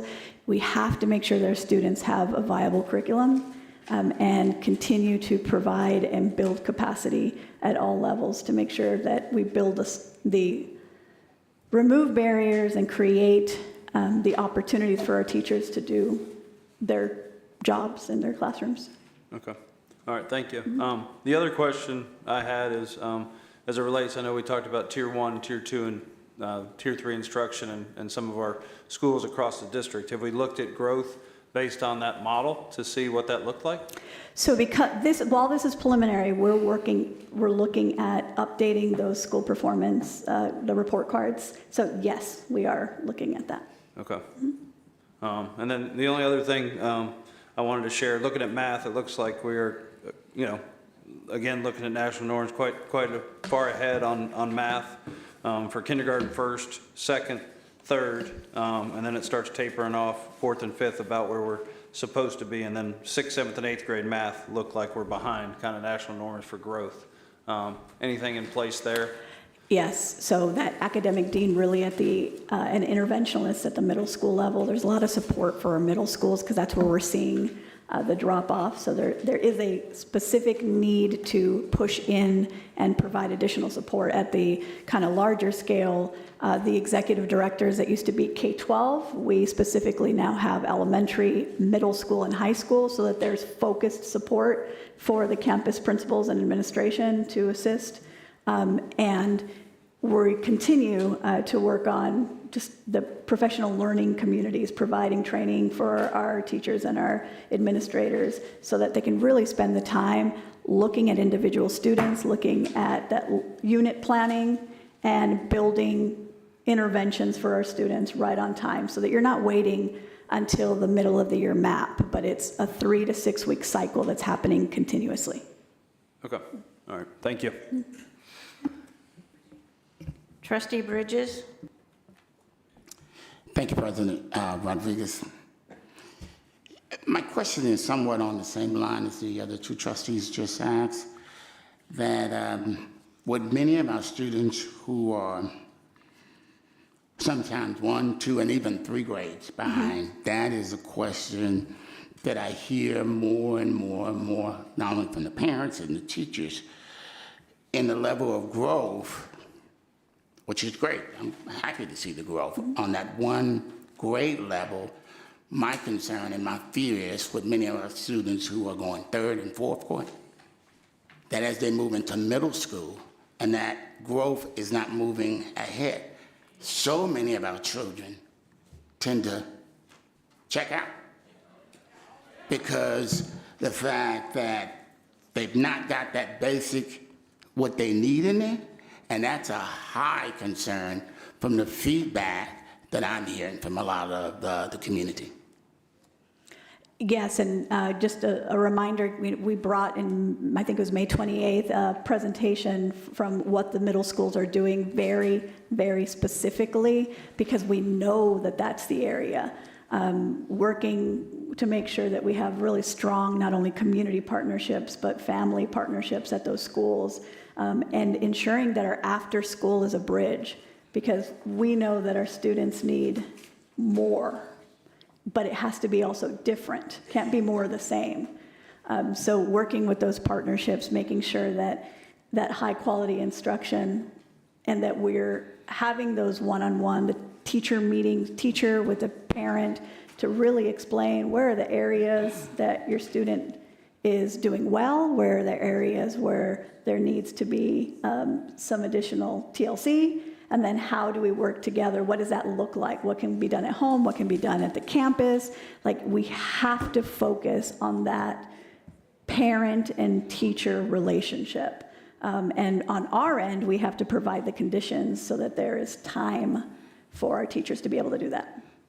I noticed at the beginning of the year, there was some discussion of shifting resources to some of those high needs schools. And are we at a point now, are we seeing any work from that come back? So we'll be able, I don't have the data for specific schools on me, but we can come back and we can provide that data to the board. Okay, and last question. I do appreciate on page 46, there was a breakdown by some of our high need subgroups, and the fact that we've seen the numbers go down as far as the referrals. And I was just wondering, is there a reason why we didn't break down the subgroups on page 16? Because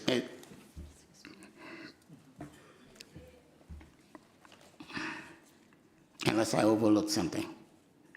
No, we can provide that. Actually, we will be providing that to the board. I apologize for that.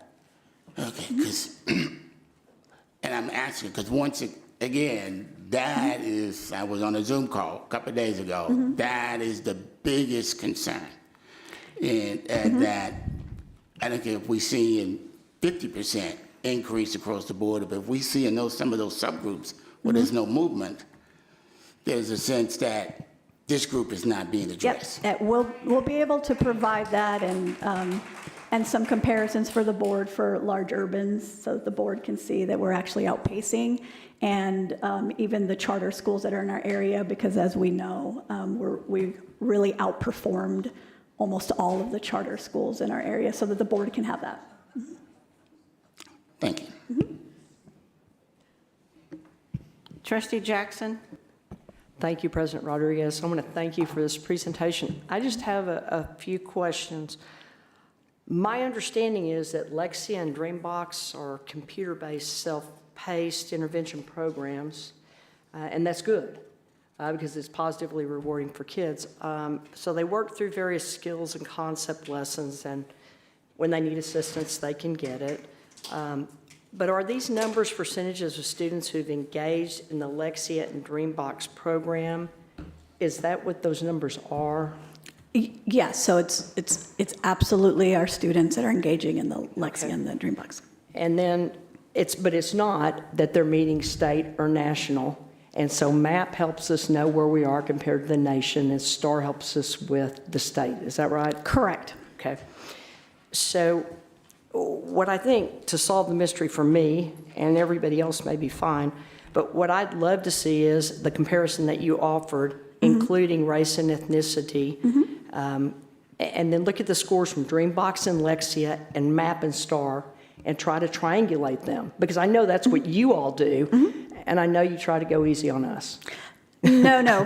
So for us, we'll do this very similar data book that we did once this isn't preliminary. Okay. So, and then for STAR, we're going to include those that did not meet. I mean, I know we can tease them out by subtracting approaches, and then race and ethnicity. And then the last thing is the interventions are really the cake, right, that you're talking about on the campuses. And then Lexi and Dreambox are more of the icing on that cake. Is that kind of how that works? I think they work hand in hand. Okay. Okay, good. Okay. That's I think everything I have. I appreciate this. Trustee Ryan? Okay, Trustee had just talked to you about what we need to do to improve scores through this area in our regular classes. What are we doing? Are we offering SAT prep at all our high schools now? Yes, we are. I'm seeing them say, yes, we are. Okay. I'm just looking at it, and we've got average of less than 900, and I know the service academies, the bottom floor is 1250. We're trying to pick it up, and so what do we do to push that along? So the more we can do to help get those classes strong and get kids into the classes, I mean, just going to some of them can raise it 50, 60 points, and it makes a difference. And this board has been really, really strategic on providing innovative programming and academic programming across the city and removing barriers, ensuring that there's transportation for choice, and making sure that we pay for those exams and that prep. And so we're actually providing an amazing service to our students. Okay. And one that's not on here, but because I know we don't have scores back yet, but in the future we'll be able to provide the scores for how we did on AP testing?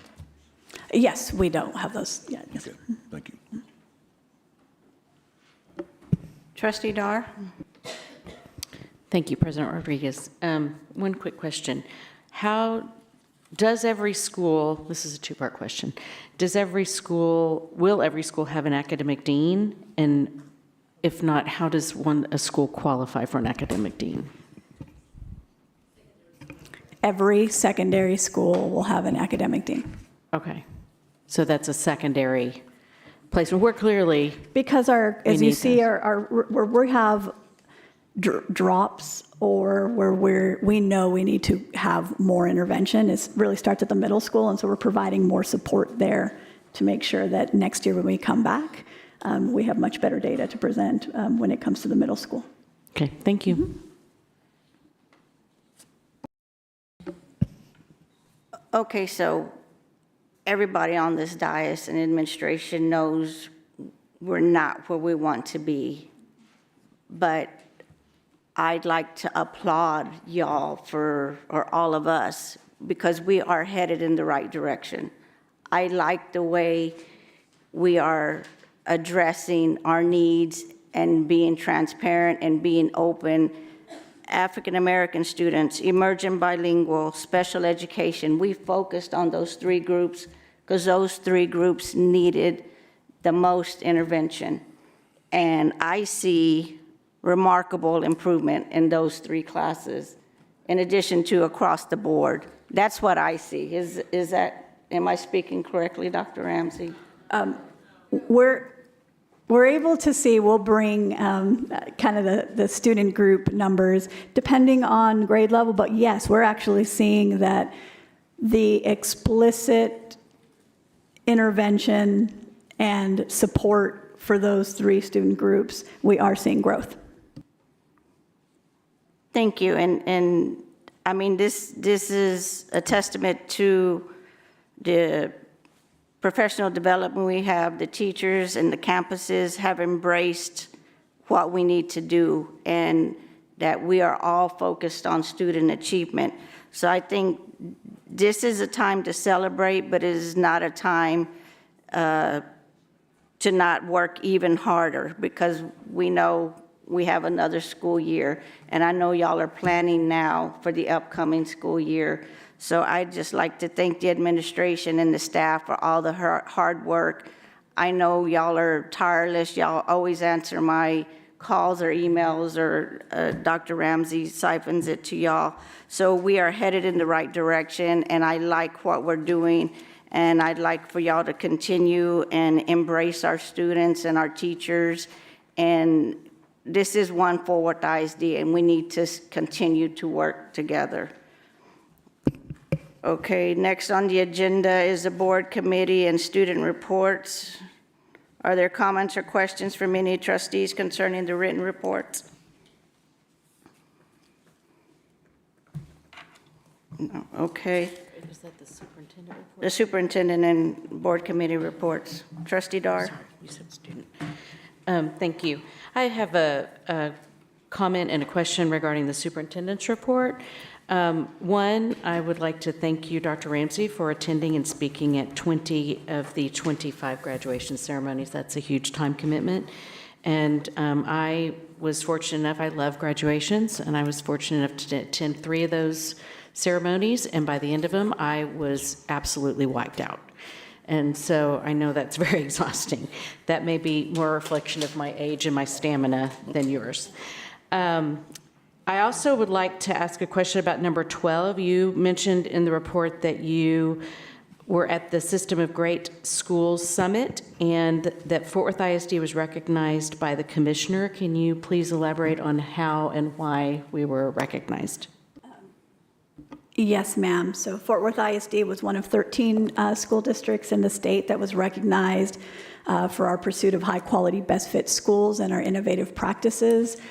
So System of Great Schools really looks at ensuring that you have a portfolio of schools that meet the needs of children, and we were one of 13 school districts that was recognized by the commissioner and highlighted for the work that we're doing in early learning and choice, and the equity work in our programs of study. Is that 13 schools out of the state of Texas? 13 school districts within the state of Texas. Okay. Of the over 1,000. Thank you for elaborating on that. I appreciate that.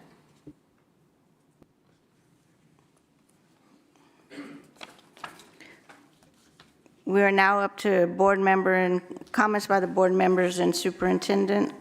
Are there any comments from trustees? Trustee Dar?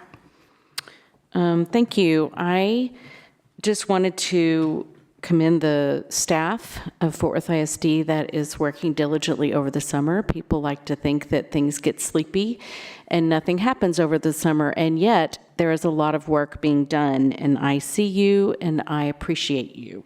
There is summer school, there are summer enrichment programs, there are 24-25 registration events that are being held, there are blood drives. There are multiple hiring fairs, immunization fairs, and health fairs. There is a plethora, it's one of my favorite words, a plethora of professional development for staff and faculty. There are sports camps and there are music camps. We are daily feeding hundreds of children and youth in the city of Fort Worth. There are student leadership events, there are counseling services, there is JROTC training, and this is just to name a few, and not to mention the 25 graduation ceremonies that happened after school was out, which is a huge undertaking to make all of that happen. So I appreciate the work that's being done over the summer, as well as the work that happens during the school year. Thank you. I would just like to mention and honor the passing of a great man, a legacy in our community, Coach Robert Hughes Sr. He was a remarkable man, larger than life, and very approachable. He was my health teacher and always kind. So, thank you, Coach Hughes.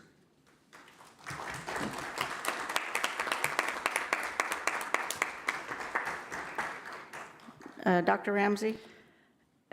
Because we're on the topic of a giant, I wanted to read the proclamation that we are providing to the family to recognize and to celebrate the life of Coach Hughes. Whereas the Fort Worth Independent School District Board of Education and district staff mourn the passing of Robert Hughes, and whereas Robert Hughes was a valued employee who served 47 years at IM Terrell and Dunbar High School supporting our students and staff here in Fort Worth ISD, and whereas Robert Hughes broke barriers and created opportunities for African American students, and whereas Robert Hughes led IM Terrell to 3 state championships and Dunbar to 2 state championships, whereas Robert Hughes held a career record of 1,333 wins to 264 losses and earned him a place in the Memorial Basketball Hall of Fame, National High School Hall of Fame, and Texas Sports Hall of Fame. And whereas the Fort Worth ISD board and staff support and stand with the family, we will be providing to them this proclamation so that they can have in honor of Coach Hughes. He meant a lot to everyone, and we express the gratitude to Coach and to his family, who also sacrificed a lot for the students and community of Fort Worth.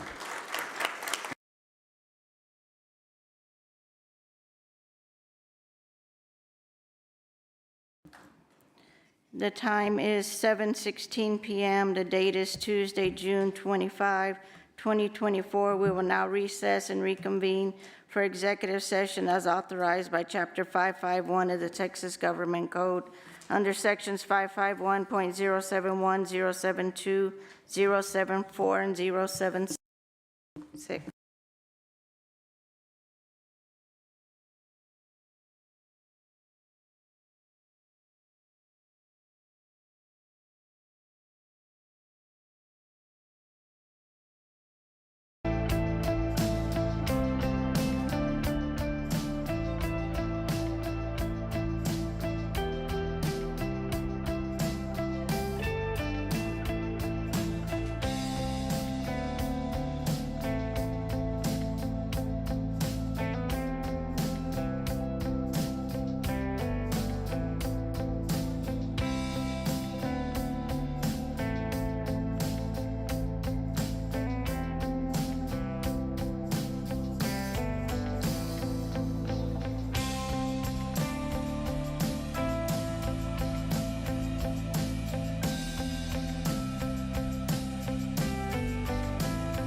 It's especially important for us Sabemos que es muy importante para getting to el learn cerebro. about different cultures. Están orgullosos de su lenguaje y su cultura.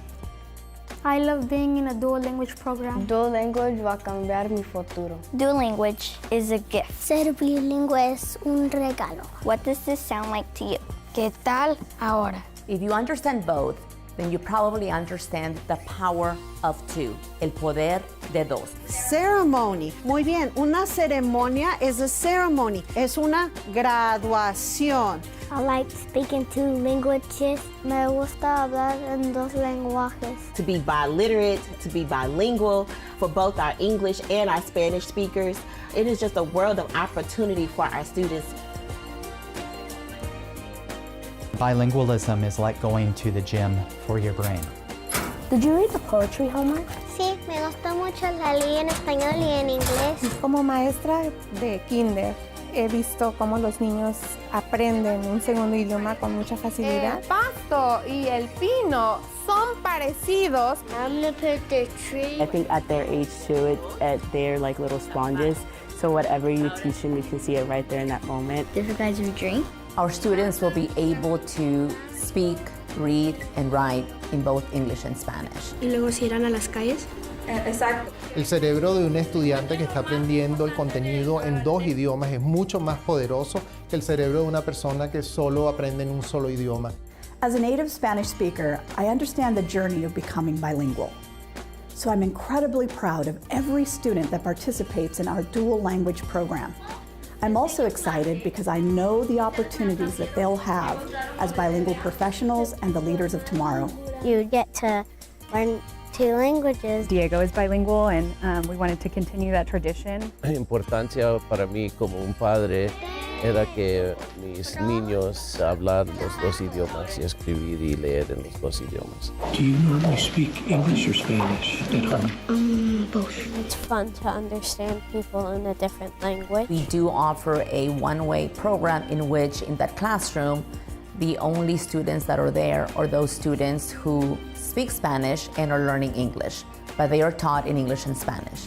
In a two-way classroom, same type of instruction, English and Spanish. En la clase bilingüe. My English speakers are learning Spanish. My Spanish speakers are learning English. How many bones does the dog have now? Two-way itself is appealing because not only are the kids learning English, but the kids who are wanting to learn Spanish are also doing Spanish at the same time. And it ends up making them very biliterate, and that in the future is going to open the door up for them, just like it did for me. This one is supposed to be there and this one's supposed to be there. Good job. And I do really love the students, and I do love seeing them grow and learn. Los beneficios de poder hablar, leer y pensar en dos idiomas son infinitas. El Distrito Escolar de Fort Worth tiene la suerte de contar con maestros dinámicos que ofrecen una instrucción de alta calidad en cada salón de lenguaje dual. And what a benefit as a parent to know that you've got the most highly qualified teachers in a research-based program and your kid's getting that for free. Una, dos o tres. I enrolled my child in a dual language program to give him a better opportunity in life. I wanted him to be able to speak with others around the world who are not like him. It helped me talk to him.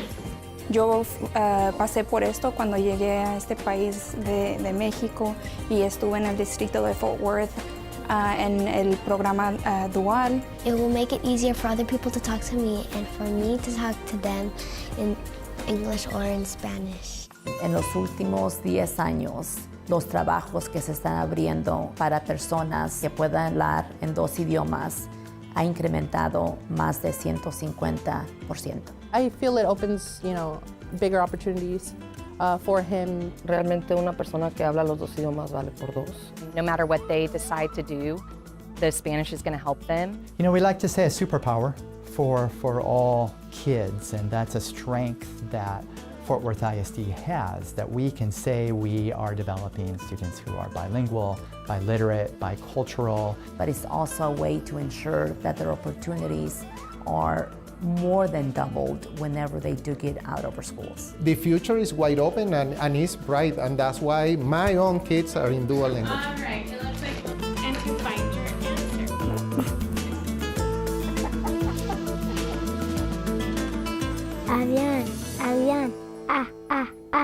Iman, Iman, I.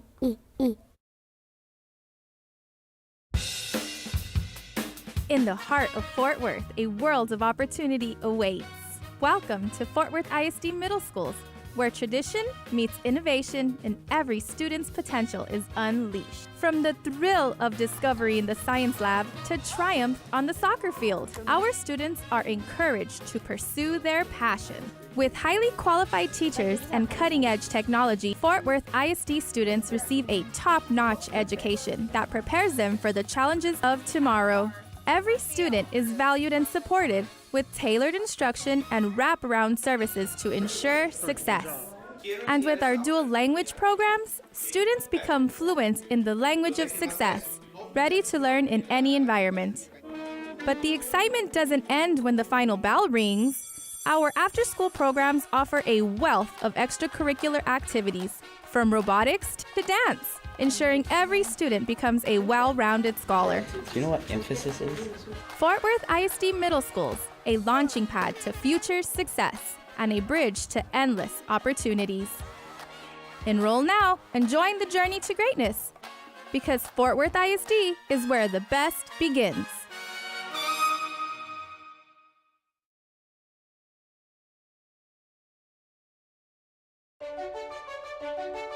Fort Worth ISD's Gold Seal programs and schools of choice offer families and students the power of choice, now more than ever. To go beyond the basic and beyond the traditional, to find the pathway that's a match to a student's interests, goals, and learning style. And just look at the programs and schools to choose from. You've got goals and dreams for the future. We've got a high school experience to match. Fort Worth ISD Gold Seal programs of choice are built for dreamers like you, the problem solvers, the curious minds, the creators of art and ideas. Gold Seal programs deliver expert guidance, hands-on learning, certifications, college credits, and community partners to support your learning. A great example are collegiate academies offered at several neighborhood high school campuses. Students earn enough college credits for an associate degree, tuition-free. And at P-Tech Collegiate Academies, students visit job sites, build relationships, and develop workplace skills and knowledge. Our community partners enrich every Gold Seal program to open doors to careers and to put you ahead of the herd. There's a Gold Seal pathway to fit your interest. Whether it's making machines run better and fly higher, or improving health and housing. Whether it's serving on the front lines or protecting citizens online. Bring your biggest dreams and determination here where you belong, in a Fort Worth ISD program of choice. Your choice.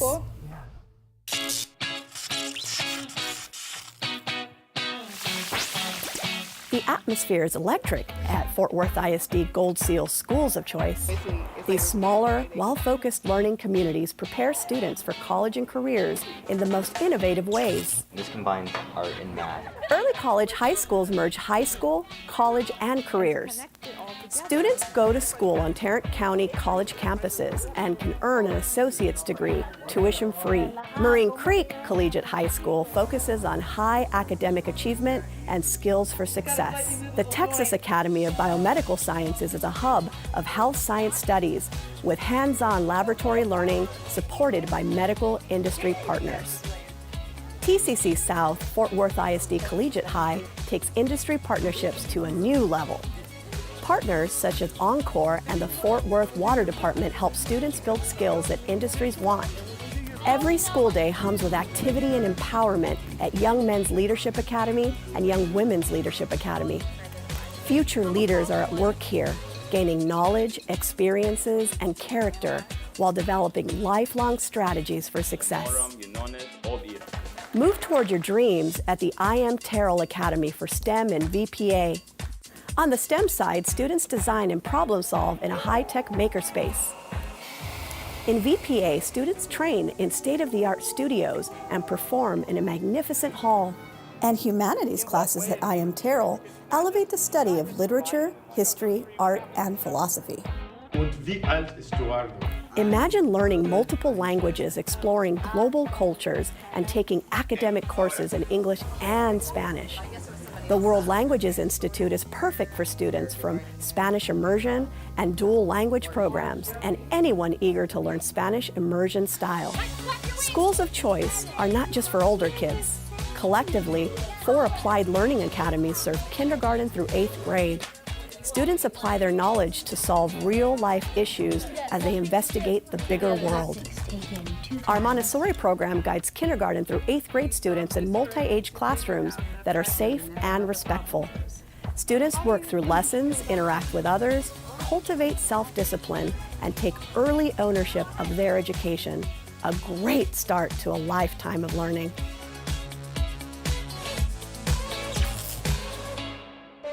Learn more at fwisd.org/choices and pick your pathway to college, career, and lifelong achievement.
Hello, Fort Worth ISD community members. In our district, partners and volunteers are a big deal every day. But as we kick off National Partner and Volunteer Appreciation Week, we want to take a moment to express our sincere gratitude for your ongoing dedication and support. We celebrate the immense impact each of you has on our students and community. This year holds a special significance as we commemorate 50 years since National Volunteer Week was established. In light of this milestone, our theme for this year's celebration is Celebrate Service. Your commitment to our schools, whether as parents, corporate volunteers, literacy partners, or members of faith-based organizations, is truly commendable. Your efforts contribute not only to the educational development of our students, but also to the fabric of our community. Together, we are leading change and transforming lives. Your unwavering support, especially through mentoring programs, playground builds, learning gardens, and more, has been nothing short of remarkable. Your dedication ensures that our students have the resources they need to thrive. As we come together with the country to honor your service, please know that your contributions do not go unnoticed. You inspire and sustain our mission, preparing all students for success in college, career, and community leadership. Thank you for all you do for the students and families of Fort Worth ISD. Thank you, volunteers!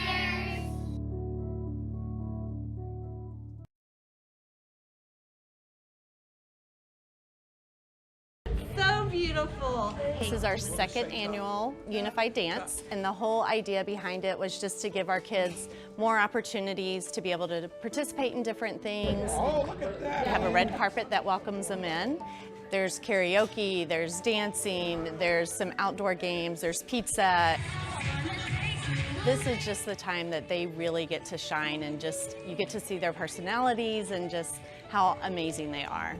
We wanted to Find a way to help with the transition students, find an opportunities for them when they graduated from high school. Be able to see that they can have success, they can do whatever they want to, and it's also just as important to the parents. It gives the students a chance to get together and bond with each other, get to know each other more, and just everyone has a good time. Every child, every youth, every teenager deserves the opportunity to do the things that are very important to our cultural fabric. I want them to know that there are people who care so much about them that they would spend the time and put forth the effort to make this event happen for them because they are important. I'm here to enjoy. I'm here to hang out. Really wanted to come do this. This is like the whole community coming together, celebrating our kids and having a great time and getting a chance to dress up in our Western attire and have some fun. I think it's really awesome that our kids do get highlighted like this because I think we miss a lot of opportunities to get to know our kids with special needs. And I think once you start getting to know them, like your life is just so much fuller.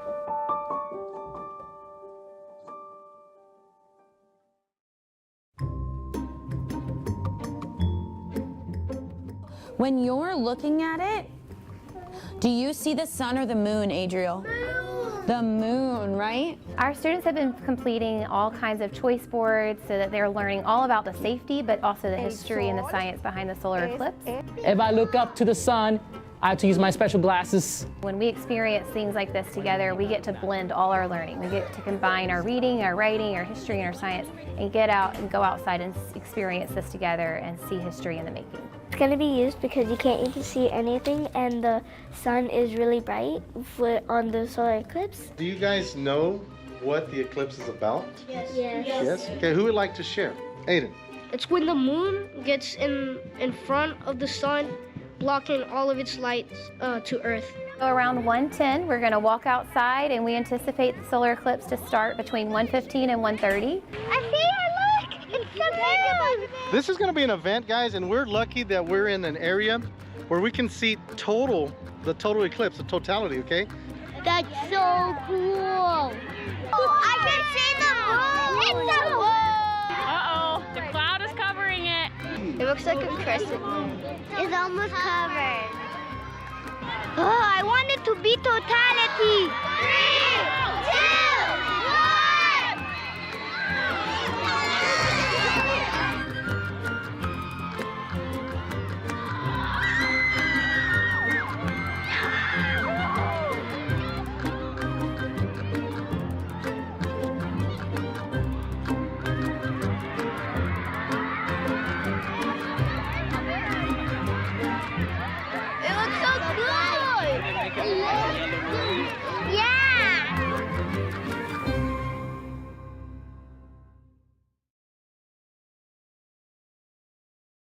It's good to see you.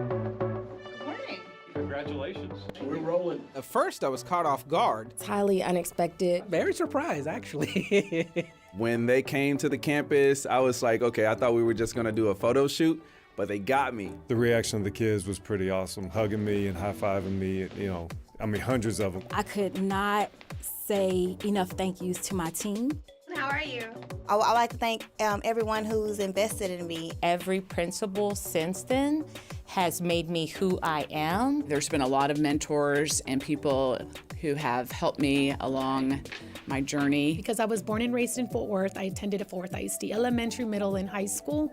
I want to give more back than ever. I do this job for the love of my kids. I find my motivation in the little people that I serve every single day. Our students are amazing, and I get to do this every day. Imagine coming to a new country, not knowing the language, and you have 10 months to learn how to read, write, speak, and listen in English.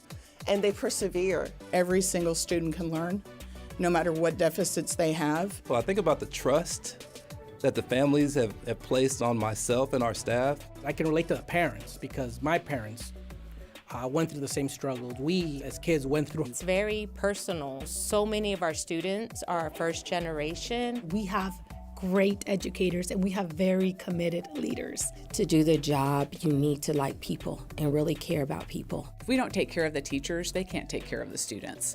And so we do our very best to help guide them through the work. They are the absolute bridge to student success. No administrator can do what needs to be done in school without a lot of other people helping you. The best part about being a principal, honestly, is celebrating student success. I'm overjoyed when I see our young men cross the stage and I get to shake their hands. It's an honor to be able to know them. I know how hard it was for them to get there and succeed. Those students will really pull at your emotional strings on graduation day. I might cry just a little bit, but I will hide it well. It's going to be a tearjerker for me. I'm just thinking of my class of 2024. See, I was waiting to hold this till graduation rehearsal. Okay, these questions. Quality education can change not only the student, but actually change generations. They come back doctors, nurses, engineers. That's where my heart blooms. And seeing young men be confident in themselves and having a vision, I couldn't ask for more. Helping them to realize their dreams and being successful, that's what it's all about. Love it. Students would say, hey, Torres is always trying to motivate us to keep our grades up. I do hug.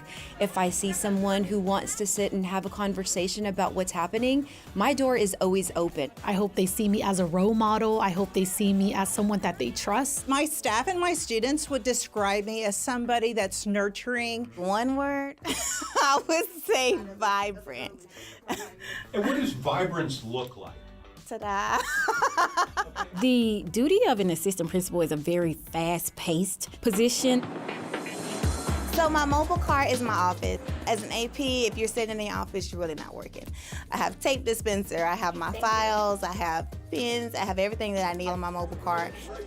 Being there in the classroom with the students or in the hallways, it impacts them, which makes me feel like my mission is fulfilled. My hope for my students for their future is to be the best that they can be. I know their stories, and I know their hopes and dreams.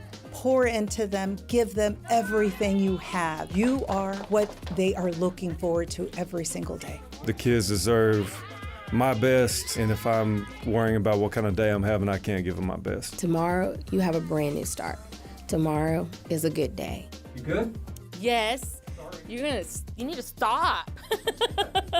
And to think this is gonna go on a big screen somewhere. Ah! Exactly. Being a principal is kind of like riding a bike. It's pretty easy, except the bike's on fire, you're on fire, everything's on fire. So,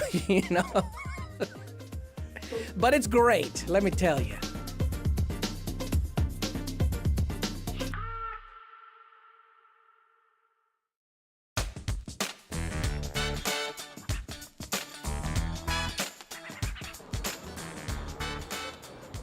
Congratulations to the Fort Worth Independent School District. Today, EPA is awarding the Fort Worth Independent School District a Clean School Bus grant of over $6 million to purchase 15 clean school buses. This will help us decrease our carbon footprint and teach our students by example that we are all responsible for the care of our planet. This is your gauge for your battery.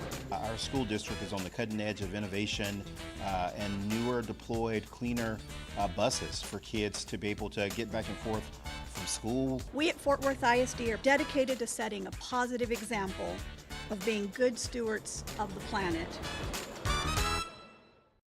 Congratulations. 1, 2. That looks good. We're rolling. Teaching is a passion because I get to work with some of the coolest people on the planet. It's my kids. I've loved teaching since I was a young boy. Seeing them learn and seeing them make the connections, it's just exciting. I love teaching. I can't imagine doing anything else. My 4th grade teacher and 5th grade teacher were absolutely amazing role models for me. It really is the best job in the world, and I am so lucky that I wake up every day and get to be a teacher. Children are my life, teaching is my life, it just brings me joy. So it's always an adventure. You never, every day is the same and every day is different. Seeing them learn, seeing them excel, seeing them grow. I have 9 months of the year to move them along, to challenge them, encourage them. And just seeing the sense of pride that the kids have in what they've done and what they've accomplished. I love my students every day. They make me smile, they make me laugh. I see them laughing, it makes me laugh.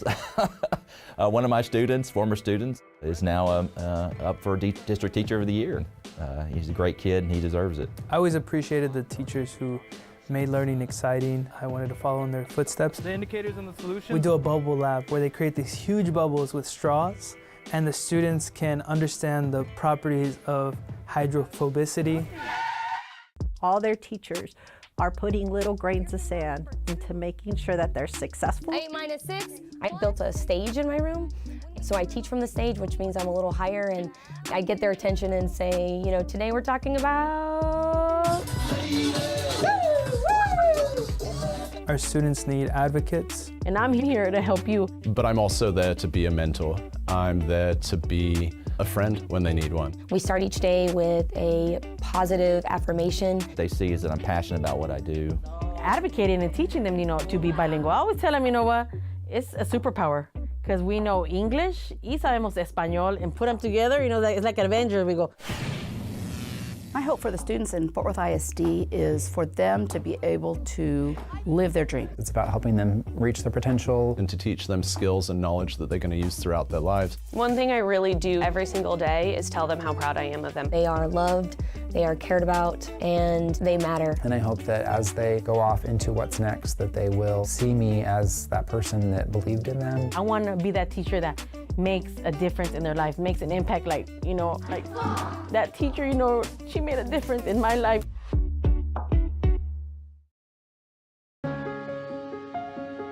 Tonight we are here to honor the 30 graduates in our Fort Worth ISD's Fresh Start Diploma Program. This is something I've been waiting for 20 plus years. In 2018, the State Board of Education ruled that former students who had not received their high school diplomas could still graduate if they met certain requirements. It's a long time coming that I've been waiting, you know, to do. I didn't get to do. Tonight, graduates, we honor you, your families, and your accomplishments. You overcame personal obstacles and any odds to be here tonight. Maria Isabel Gonzalez, Eastern Hills High School. It's never too late. Keep pushing, stay focused. Jesus Alejandro Rodriguez. I didn't want to get a GED because I felt like I deserved my diploma like everyone else. But tonight I get to hold my head up high and say I did it. Will you please move your tassels from the right to the left, signifying you are now Fort Worth ISD graduates. Congratulations to class of 2024 for never giving up on yourself. Now let's go be great. What matters is that you kept with it, you followed your dream, and today is just the beginning for you. We congratulate you for your decision, not only to try, but to accomplish your goal and earn your high school diploma.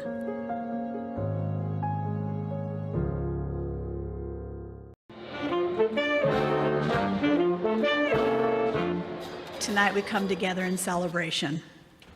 It truly is a moment of joy and reflection. The Elementary Teacher of the Year for the 2023-2024 school year is Kimberly Bennett from Springdale Elementary School.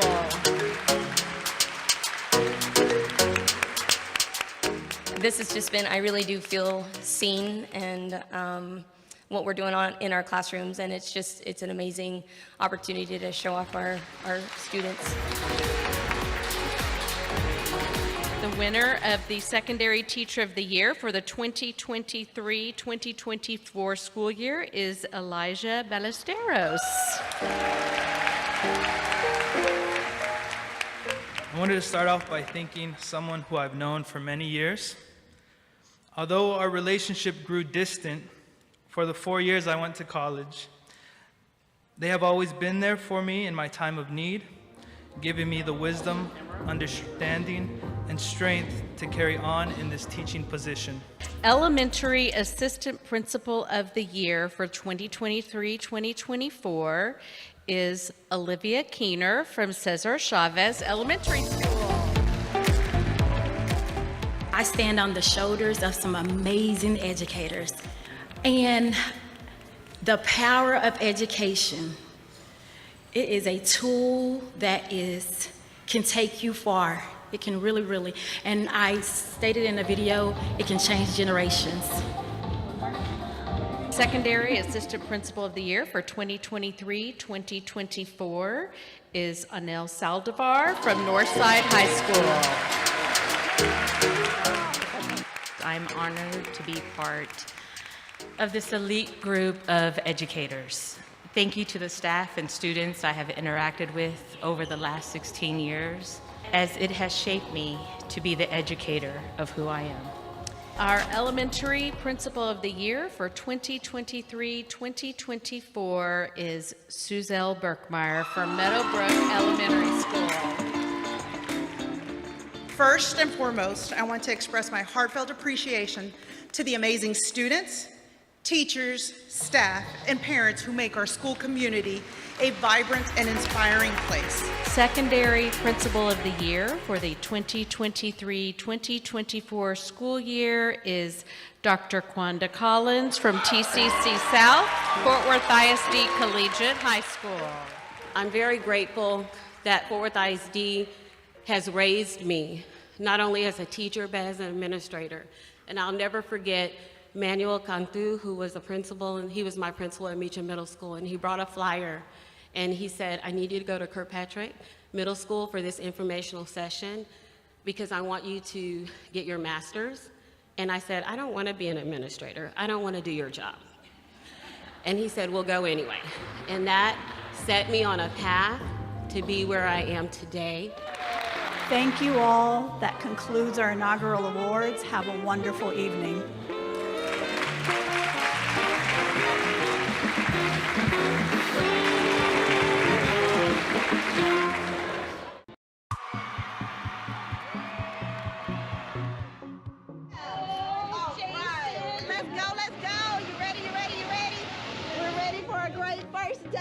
Every single day, you demonstrated resilience, courage, and an unwavering dedication to our students and community. Whether it was a difficult day or a good one, you showed up for our kids, and for that, I am eternally grateful.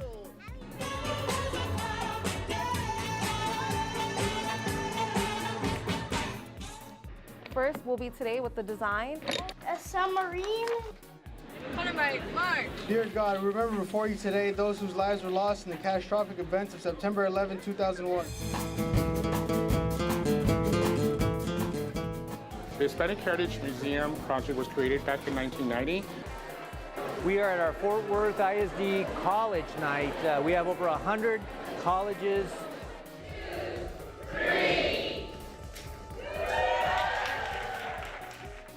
Jumpstart is a yearly program that we do district-wide.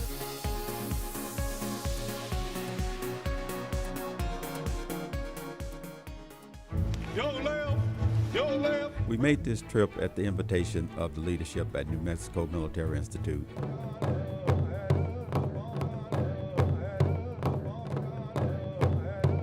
Anyone in the community that wants to donate, even people outside of the community that are not employees of the district, can donate as well.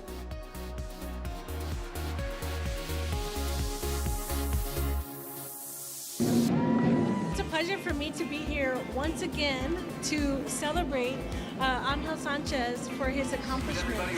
It's time to play the sport of knowledge. Welcome to the Fort Worth ISD Whiz Quiz. That is correct. We're going to go inside and see, and you're going to select your one favorite thing. Let's go see. And tell us where it's the place to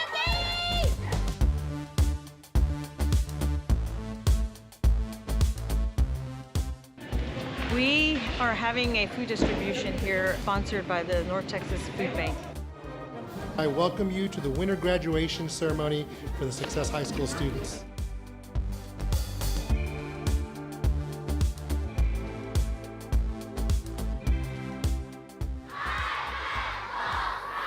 We are so excited. We are doing Kids Heart Challenge, aka Jump Rope for Heart. Board members are cool. I love the school. I think they rule. All right, friends, who's excited for Career Day?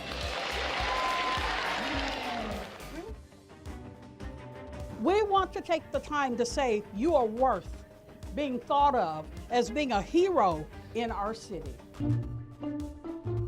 R-O. The word is U-R.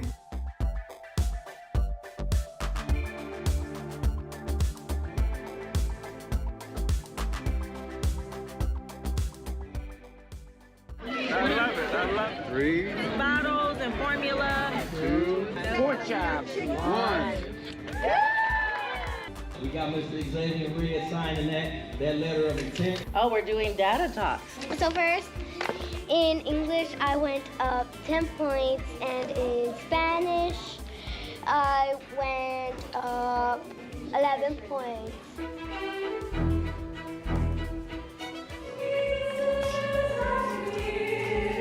I'm known as the grandmother of Juneteenth.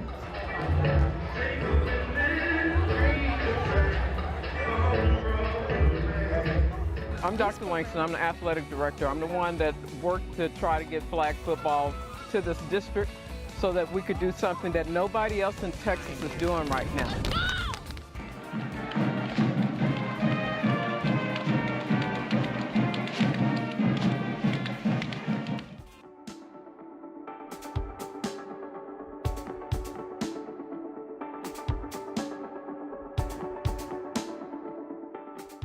We will begin with special presentations, the first one being a presentation of Certificate of Recognition to the Eastern Hills Varsity Boys Basketball Team. The Lady Wildcats have won the district championship for the 4th year in a row. Tarrant County Education Foundation awarded us a $10,000 scholarship in the name of Mayor Mattie Parker to provide a college tour experience for our class of 2025.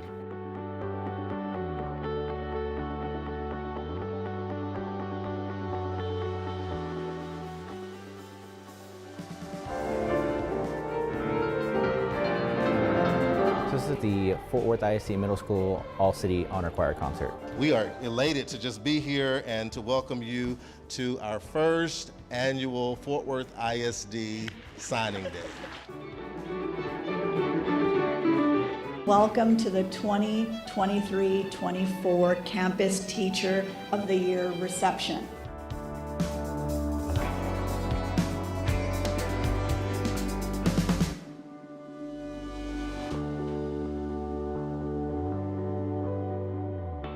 I want it to be totality. 3, 2, 1.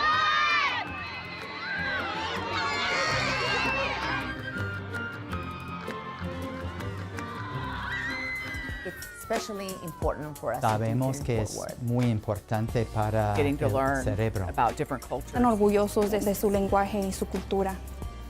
I love being in a dual language program. Dual language va a cambiar mi futuro.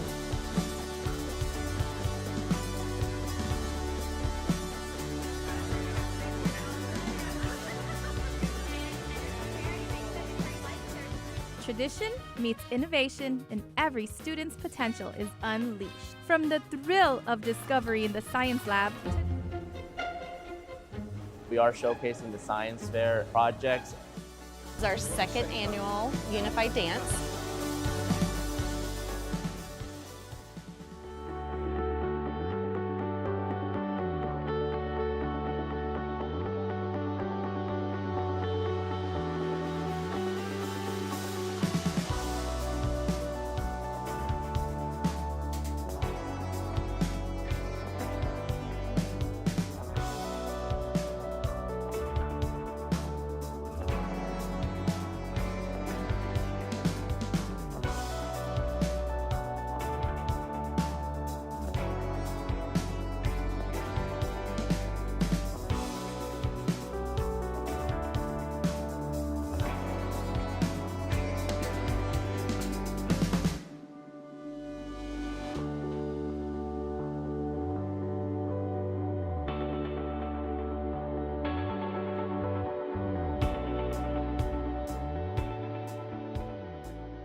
Congratulations. 1, 2. That looks good. We're rolling.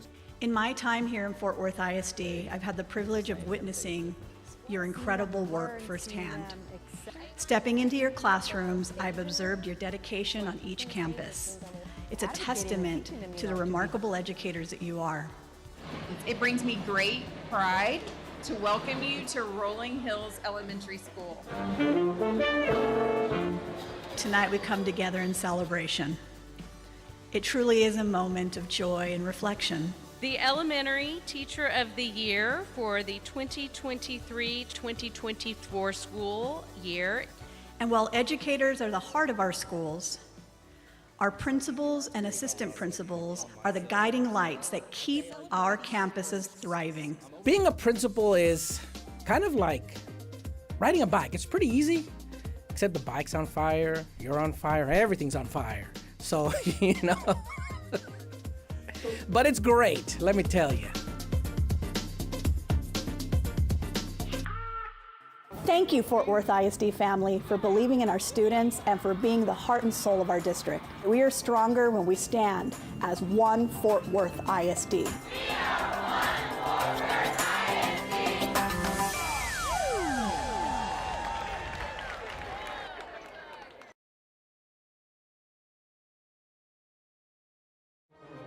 I welcome you to the winter graduation ceremony for the Success High School students. You will get your cap and gown. She looks beautiful. I want to cry. Who's all here for you? Pretty much everyone, a lot of aunts and uncles, my grandparents, my mom, my dad. It wasn't traditional, right? No, A it little wasn't. different? What was different about it? It was online. Everything was online. I'm ready to graduate. Thank you for joining us this evening and for taking the time to share in our celebration of these amazing students that you see before us and their fantastic accomplishments. Despite how challenging some assignments were for me, I chose to keep going for my daughter. Due to the Graduation Alliance, I was able to get back on my feet. These are the students that really are dedicated. They had some bumps in the road, but they stayed focused and they continued and they graduated from high school. He's gonna graduate. It means a lot. Once he started, seeing that he could really do it on his own, he took off with it. I bet he's gonna get emotional. David, Mayo. Whatever your dreams are, you know that you didn't give up, that you actually worked harder for it, that you had more obstacles in your way, and therefore tonight's accomplishment means more. This is joy encapsulated in all of these faces and smiles and the parents who are so excited to see their kids graduate. This experience has taught me the most important thing that I think everyone should know. Sometimes the impossible can be made possible with the right amount of support. This is truly going to change the trajectory of their lives, and they're going to be able to have more opportunities just by participating through Graduation Alliance to get their diploma from Fort Worth. It is my pleasure to certify that these Success High School seniors are hereby declared Success High School graduates. Congratulations.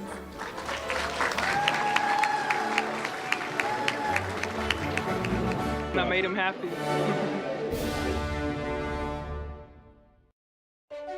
Los programas y escuelas de selección con sello de oro ofrecen a las familias y estudiantes de Fort Worth ISD el poder de elegir, ahora más que nunca, para ir más allá de lo básico y más allá de lo tradicional, para encontrar el camino que coincida con los intereses, los objetivos y el estilo de aprendizaje de los estudiantes.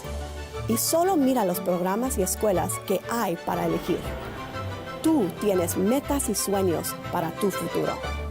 Nosotros ofrecemos la experiencia que buscas en una escuela secundaria de tu altura. Los programas de selección de sello de oro de Fort Worth ISD están diseñados para soñadores como tú, los solucionadores de problemas, las mentes curiosas, los creadores de arte y de ideas. Los programas del sello de oro ofrecen orientación experta, aprendizaje práctico, certificaciones, créditos universitarios y socios de la comunidad que apoyan tu aprendizaje. Un gran ejemplo, nuestras academias universitarias, ofrecidas en campus de secundarias de vecindario.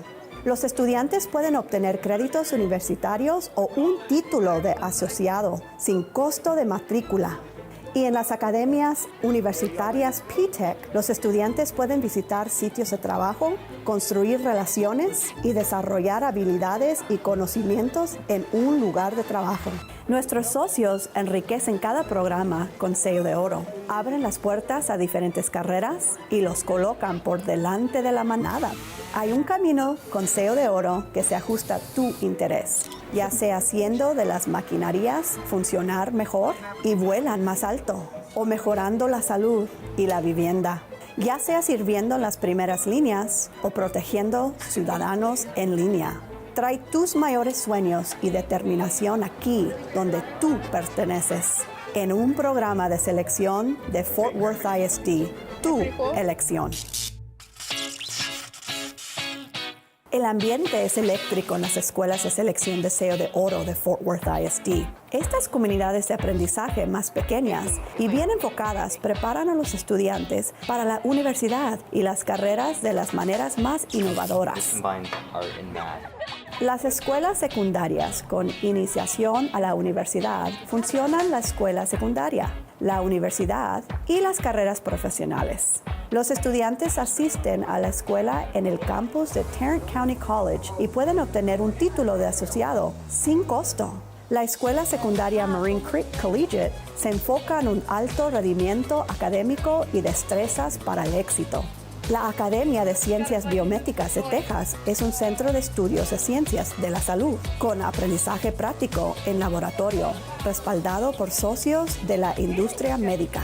TCC South Fort Worth ISD Collegiate High lleva las asociaciones de la industria a un nuevo nivel. Los socios, como Encore y el Departamento de Agua de Fort Worth, ayudan a los estudiantes a desarrollar las habilidades que las industrias desean. Cada día escolar está lleno de actividad en la Academia de Liderazgo para Varones y en la Academia de Liderazgo para Jovencitas. Los futuros líderes están trabajando aquí, adquiriendo conocimiento, experiencias y carácter mientras desarrollan estrategias por la vida para el éxito.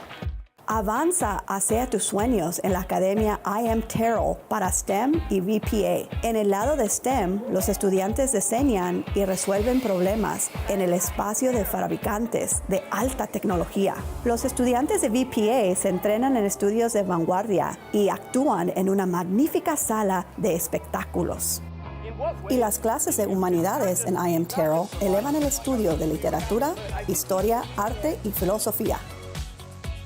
Imagina aprender 2 o más idiomas, explorar culturas globales o tomar cursos académicos en inglés y español. El Instituto de Idiomas del Mundo es perfecto para estudiantes de programas de inmersión en español y lenguaje dual, así como para todos estudiantes ansiosos para aprender el estilo de inmersión en español. Las escuelas de selección no son solo para niños mayores. Colectivamente, 4 campos de aprendizaje aplicado sirven desde kinder hasta 8º grado. Los estudiantes aplican sus conocimientos para resolver problemas del mundo real mientras investigan el inmenso mundo. Nuestro programa Montessori guía a los estudiantes de kinder a 8º grado en salones de clase de varios grados que son seguros y respetuosos. Los estudiantes trabajan a través de lecciones, interactúan con otros, cultivan la autodisciplina y se adueñan a una temprana edad de su educación. Un gran comienzo para toda la vida de aprendizaje. Aprende más en fwisd.org/selecciones y elige tu camino hacia la universidad, la carrera y logros de por vida.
Hola miembros de la comunidad de Fort Worth ISD. En nuestro distrito, todos los días consideramos que los socios y los voluntarios son muy valiosos. Pero como empezamos la Semana Nacional de Apreciación de Socios y Voluntarios, queremos tomar un momento para expresar nuestra sincera gratitud por su dedicación y apoyo continuo. Celebramos el inmenso impacto que cada uno de ustedes tiene en nuestros estudiantes y en la comunidad. Este año tiene un significado especial, ya que conmemoramos el 50 aniversario de la Semana Nacional del Voluntario. A la luz de este gran momento, nuestro tema para la celebración de este año es Celebramos el Servicio. Su compromiso con nuestras escuelas, ya sea como padres, voluntarios corporativos, socios de lectura y escritura, o miembros de organizaciones religiosas, es realmente encomiable. Tus esfuerzos contribuyen no solo al desarrollo educativo de nuestros alumnos, sino también al tejido de nuestra comunidad. Juntos estamos liderando el cambio y transformando vidas. Su apoyo constante, especialmente a través de programas de tutoría, construcción de patios de recreo, jardines de aprendizaje y mucho más, ha sido extraordinario.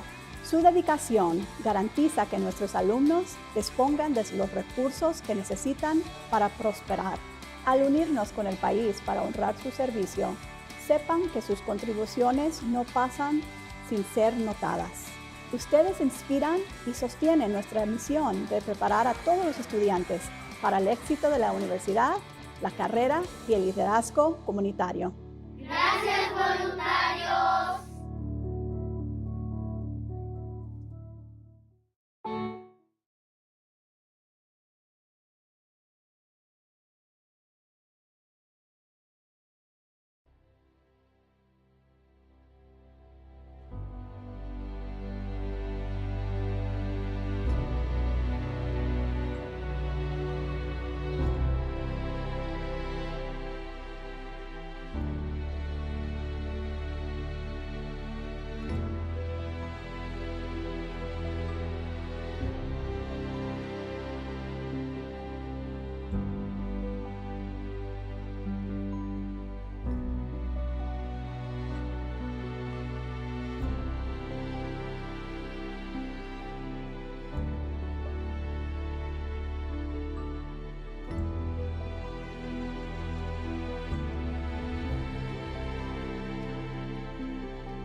In accordance with the open meetings law, the board opened the meeting at 5:30 p.m. with the quorum present, recessed and reconvened open session, adjourned regular session, convened executive session, adjourned executive session, and now reconvened open session at 8:37 p.m.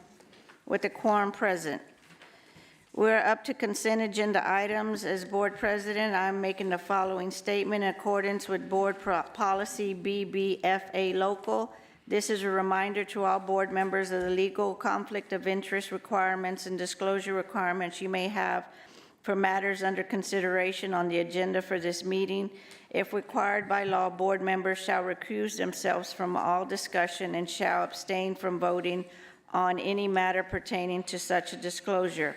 Trustees, we have been provided an opportunity prior to tonight's meeting to submit questions and receive responses concerning the consent agenda and action agenda items. Are there additional questions or comments at this time specific to consent agenda items? Trustee Ryan?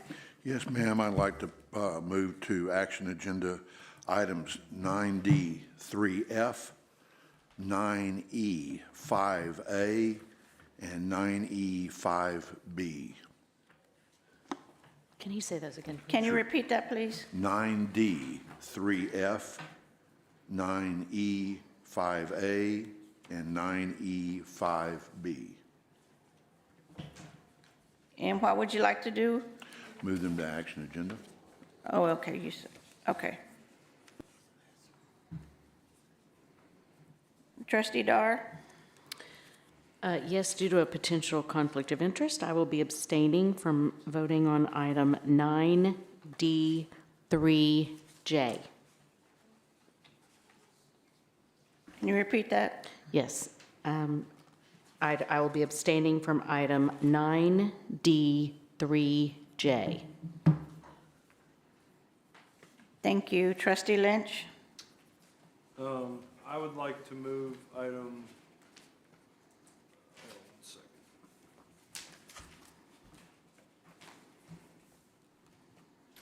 9C2 to action. 9C2? Yes.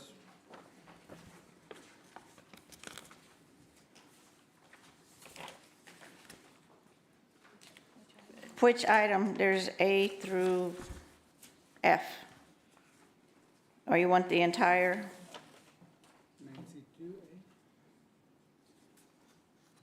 You said 9C2, A through F, or just, or A through F? Yeah. Let me look at, I'll ask you to move 9C2 to action. The entire? Yes, please. Okay. Right. Which one? You said all, 9, 3, 2.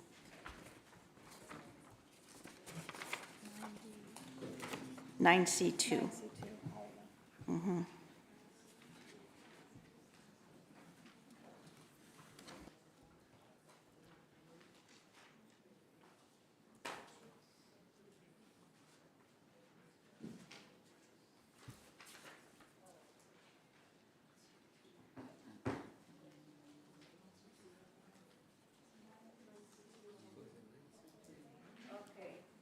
Okay, do I have a motion accepting consent agenda items except for 9C, 2A through F, and 9D, 3F, 9E, 5A, and 9E, 5B, and Trustee Dar is recusing herself from 9D, 3J.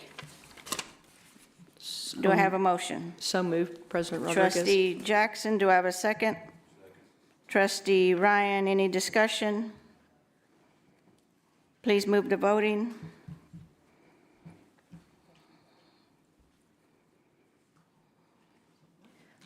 Motion carries 8-0.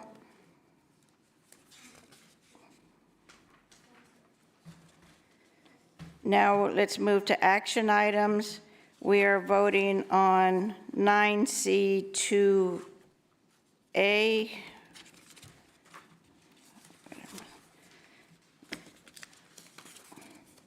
9C2A, approve memorandum of understanding to provide educational and counseling related services to school-age resettled refugee students. Do I have a motion? Trustee Dar, do I have a second? Second. Trustee Luevanos. Let's move to voting. Oh, any discussion?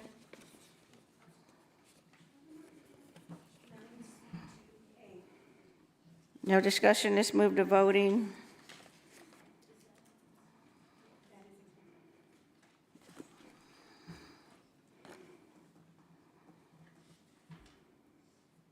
This is for 9C2A. Just move to voting. Give us just a moment on the technical side because we pulled items so that they have the correct item pulled up for voting. Okay. Thank you.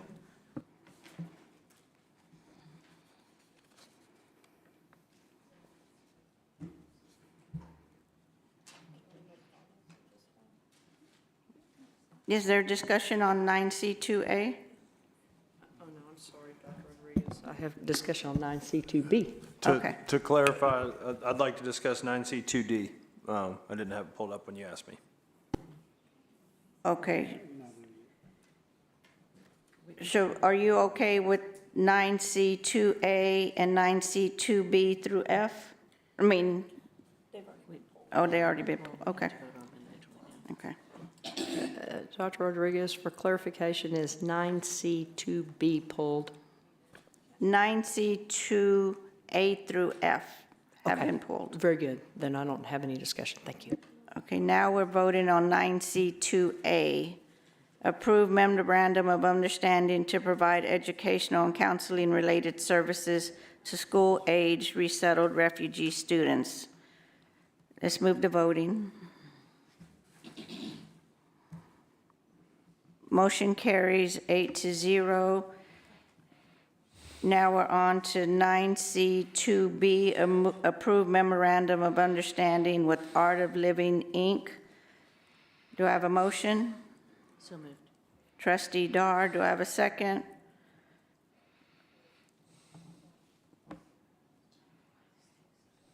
Second.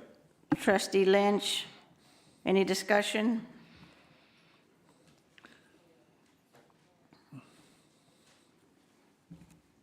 Trustee Ryan? I just had a question. Trustee Jackson asked if the ones we're talking about now have been pulled. And have they been pulled, or are we going to vote on them? We're voting on them individually. Okay, so do you have a question about any of them? No, sir. I just needed to abstain from 9C2B because I'm on the board of the Art of Living. Okay, thank you.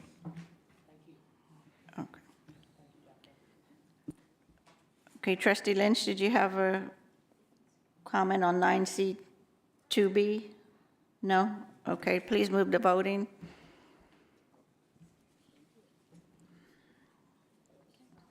Motion carries 7 with 1 abstention, 7-0. Now we'll move to 9C2C, approve authorization to negotiate and enter into contracts with behavior health providers. Do I have a motion?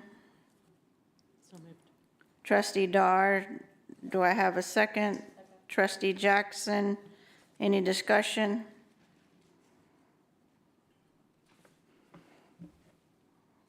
No discussion. Please move to voting.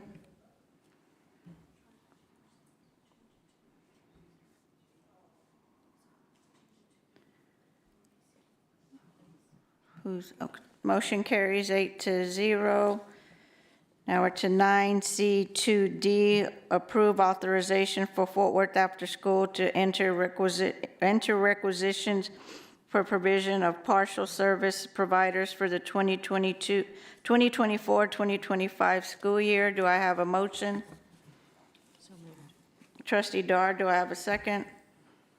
Trustee Martinez, any discussion? Trustee Lynch? Yeah, I just wanted to make a comment. I remember being new to the board last year, and we were looking at things that we were spending ESSER dollars on. And I think one of the things that we have to be mindful of is, adults are going to impact kids on an individual basis. But I remember Girls Inc. specifically was one of the few organizations that were brought to our attention that there wasn't a whole lot of information as far as impacting student outcomes. And so with that, I'd just like to make a motion to remove them from that list. You would like to remove, Girls Inc. from the list. So that's an alternate motion? Okay. So as I understand it, you move to approve the list authorization for Fort Worth after school to enter requisitions for provision of partial service providers for the 2024-2025 school year absent Girls Inc. Correct. So we have to vote to make that the main motion. It will either pass or fail. So when you're voting, you're only voting to make that the main motion or not. Okay? okay, do I have a motion? We have a motion. So we have a motion. Okay, do I have a second? I'll second. Trustee Ryan, please move to voting.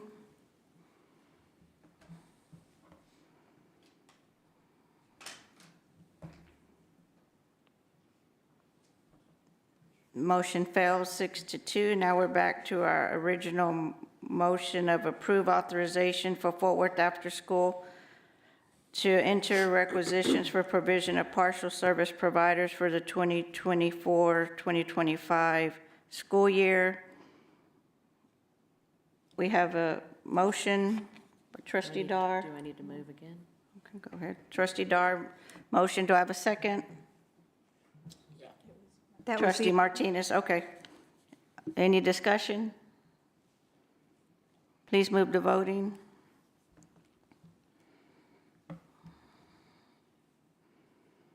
Motion carries 6-1 with one abstention.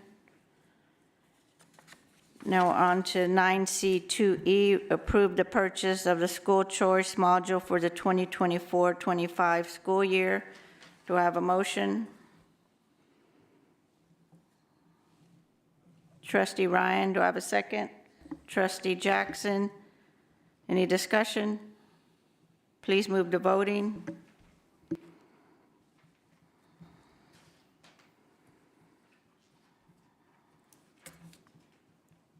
Motion carries 8-0. Now we're to 9C2F, approve a removal of a technical assistance contract for Metro Opportunity High School. Do I have a motion? Renewal, sorry. Approve renewal of a technical assistance contract for Metro Opportunity High School. Do I have a motion? I make the motion. Do I have a second? Trustee Bridges, any discussion? Please move to voting.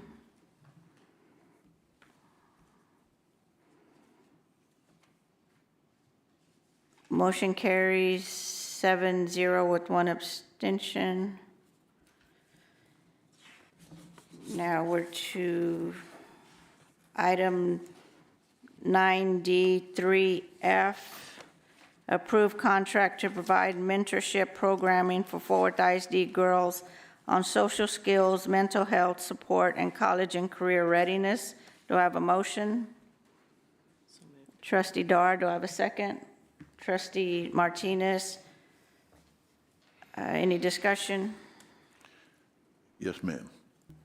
Trustee Ryan? I had asked that this be pulled because I want to get accurate information from Girls Inc. throughout the year. I'd like for them to have to report quarterly to us on information like how their grades coming, their attendance, one other thing that went with it, and the discipline issues with that, or is it being an effective program? So if they can report back to us quarterly, then we'll know what to do. Okay, Trustee Ryan, Trustee Martinez? I believe we did receive that information. The board trustees received reporting back from Girls Inc. of Tarrant County program, and the information I have that Girls Inc. has positively impacted the number of discipline referrals earned by participants of the program. We've also seen improvements in behavior, participant attendance, promotion rates, and graduation rates. Okay, please move to voting. Just a second.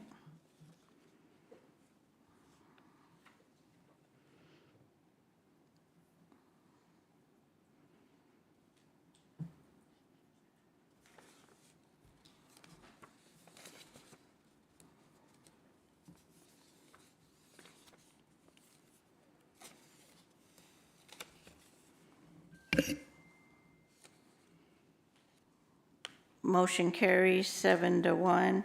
Now we're to 9E5A. Approve authorization to enter into a contract with the construction manager at risk for pre-construction services for McLean Middle School renovations in conjunction with the 2021 Capital Improvement Program. Do I have a motion? So moved. Trustee Dar, do I have a second? Trustee Luébanos, any discussion? Yes, ma'am. Trustee Ryan?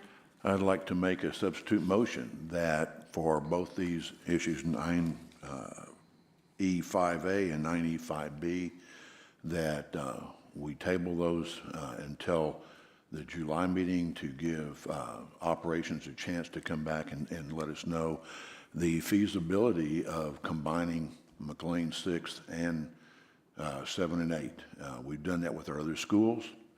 Hopefully this will work with this one, so that's why I wanted to table that. And also, when we were having the presentations made to us by the companies evaluating our facilities, they said $75 million just to do extra construction that has to be done at McLean 6th to make it a viable campus. So I'd like to see what's the most cost-effective for the district. Do I have a second? Dr. Rodriguez, may I suggest we go ahead and take them separately? Okay. So the motion To for- table 9E5A is what I understand. Okay. Now, this is an alternate motion. So we have to, this has to pass before it becomes the main motion. Okay. So 9E5A, to table that, we have a motion. Do I have a second? Second. Trustee Lynch, any discussion? Please move to voting.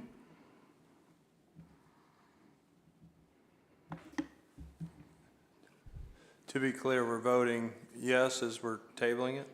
No, we're voting yes, that to table it will become the main motion. Okay.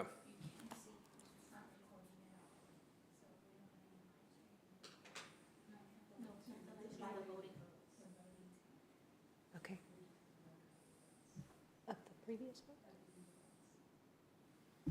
Okay. But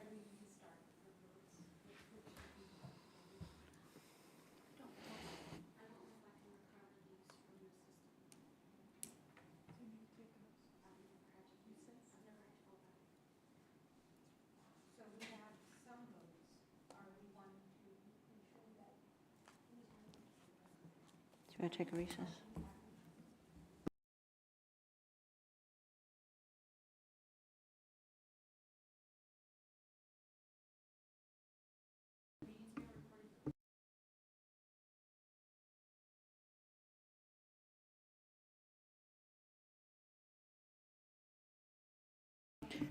Do you need us to go back and do a roll call so that we have in the minutes for all of the consent items?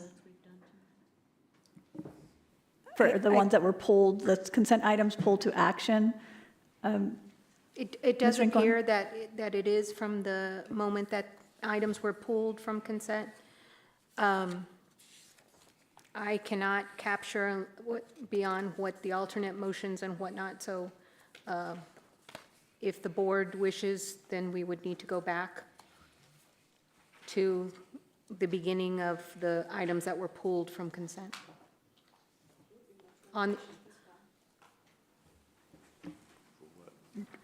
Do we have to vote on the So it substitute appears- motions again also? If that is what the board wishes to do, yes. So it appears that the votes are not being counted or recorded right now, in the sense that you're pushing the buttons, but it's not being recorded who is saying yes, no, abstaining. I think we have some notes, but it would be up to the board if they want to capture this again and start from the very beginning of the pulled items. Dr. President Rodriguez, could I- I believe we need to. Can I make a recommendation that we just take the lesser of the items and call out who made those votes on any particular item, and then we can assume the rest rather than doing it? So I have some votes starting with, so for example, 9C2A, I have as being approved 8-0. Okay. With the board, I mean, we're not taking action on this, but I don't hear any concerns with us just recording that as 8-0. Correct. I have 9C2B as 7 voting for and 1 abstaining, and that's Trustee Jackson. Correct me if I'm wrong on this one. I have the next one as 8-0. Okay. Then I have 9C2D as 6-1-1. 6-4-1 against. I would need to know who that is. 1 abstention. And who's the abstention? She's abstention, I was against. Okay, so we have 6-4, Trustee Jackson as the abstention, and Trustee Lynch as the no vote.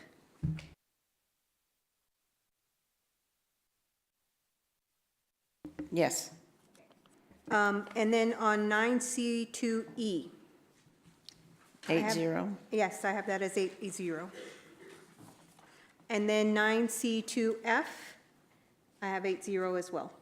I have 7 and 1 abstention. And that's why, okay. Oh, I have 7. 7 and 1, so who abstained? Okay, Trustee Jackson? Okay. And then we go to 9D3F.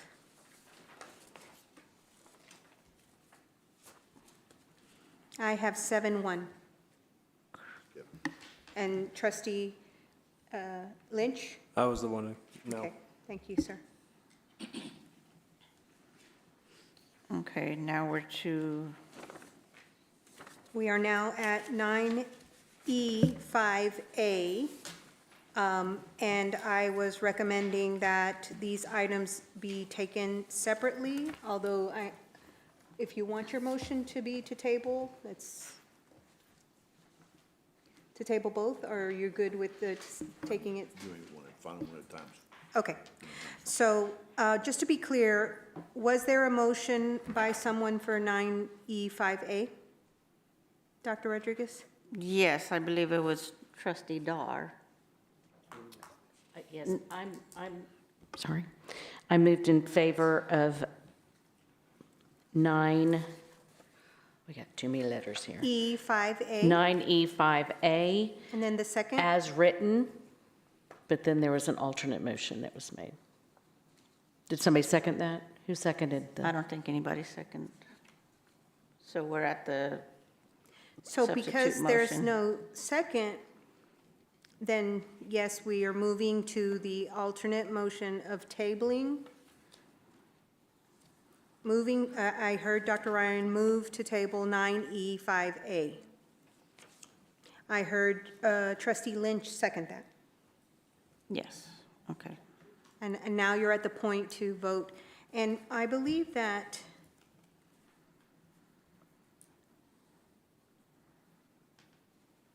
because I'm going to err on the side of using it as an alternate motion where you would have to vote twice.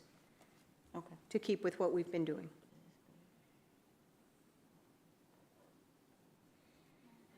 Okay? Okay.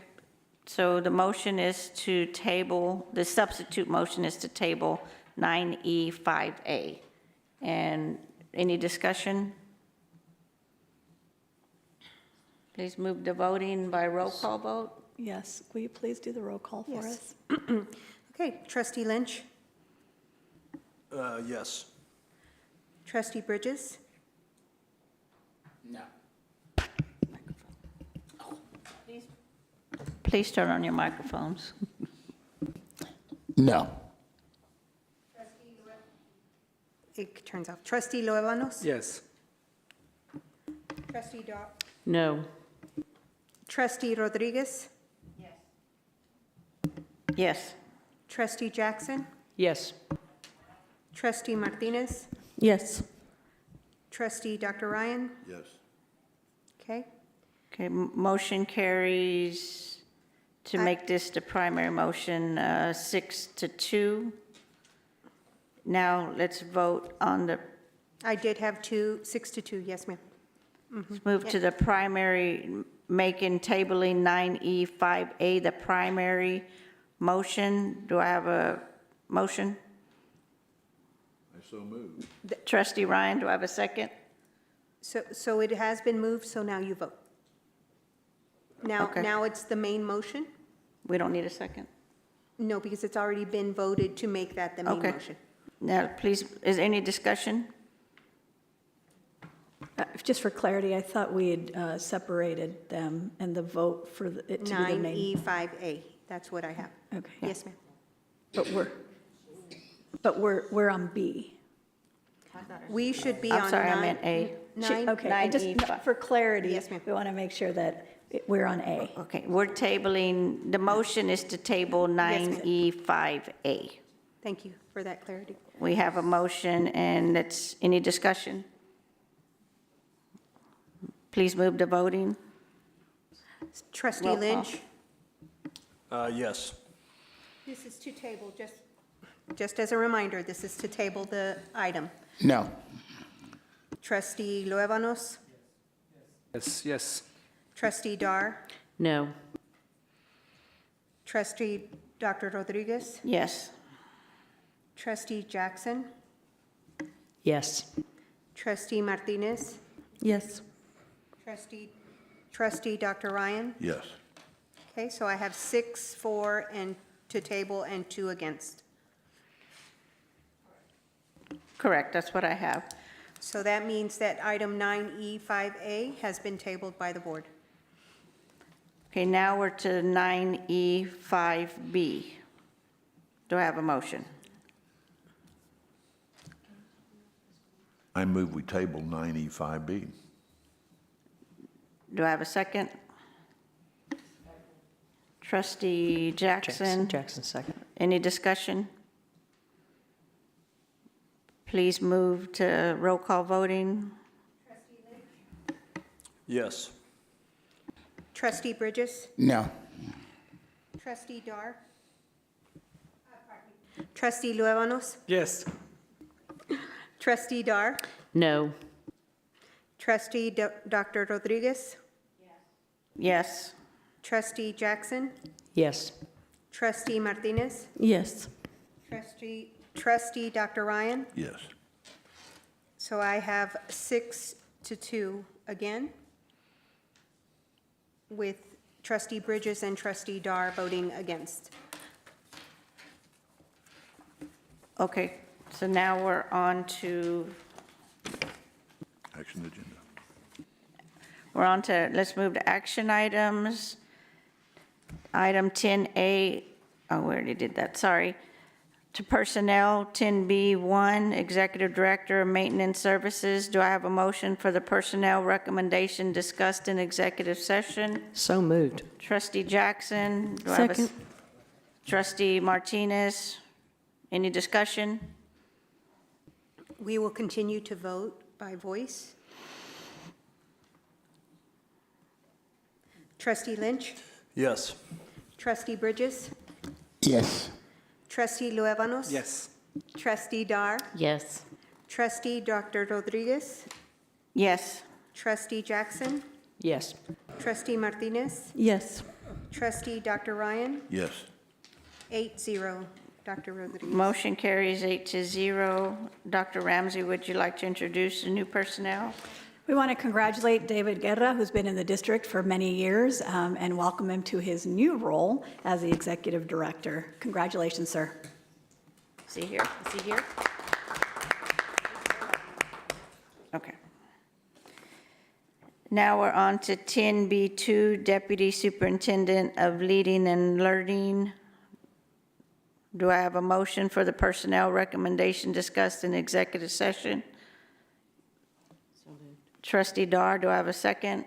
Trustee Bridges, any discussion? Please move to voting. Trustee Lynch? Yes. Trustee Bridges? Yes. Trustee Luevanos? Yes. Trustee Dar? Yes. Trustee Dr. Rodriguez? Yes. Trustee Jackson? Yes. Trustee Martinez? Yes. Trustee Dr. Ryan? Yes. 8-0, Dr. Rodriguez. Motion carries 8-0. Dr. Ramsey, would you like to introduce new personnel? Thank you also. While he is not here today, I'd like to welcome Mohammed Chaudhry as the Deputy Superintendent for Fort Worth ISD. We're very excited to get him back to the great state of Texas and working with him so that we can continue to build and grow our school district. So congratulations and welcome, sir.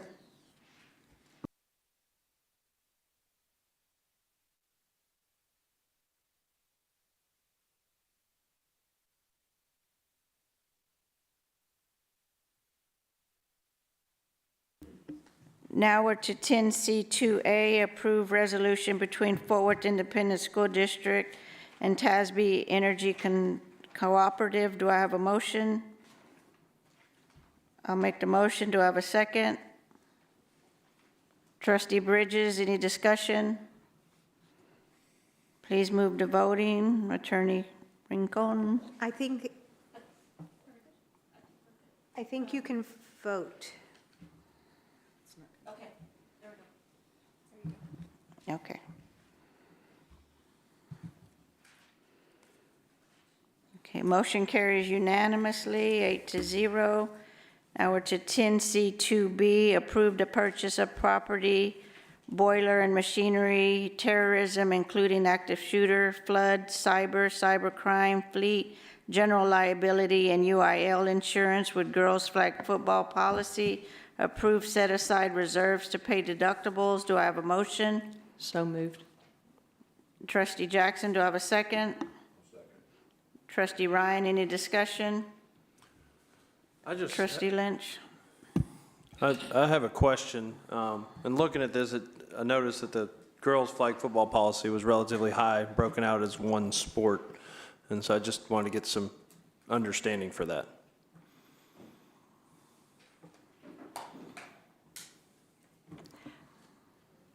We have staff coming to the podium.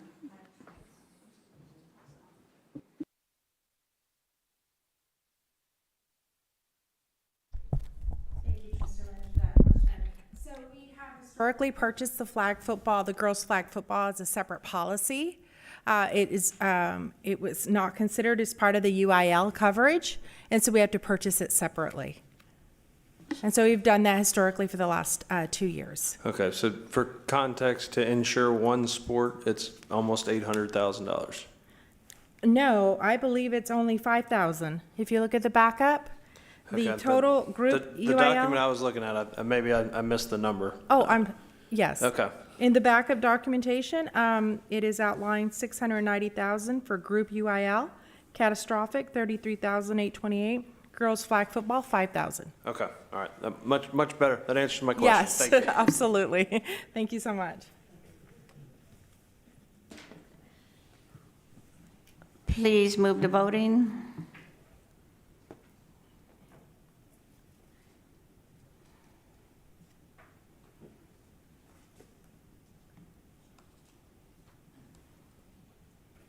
Motion carries 8-0.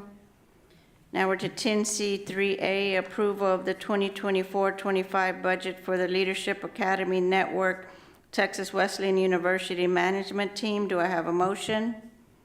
So moved. Trustee Jackson, do I have a second? Trustee Luevanos, any discussion?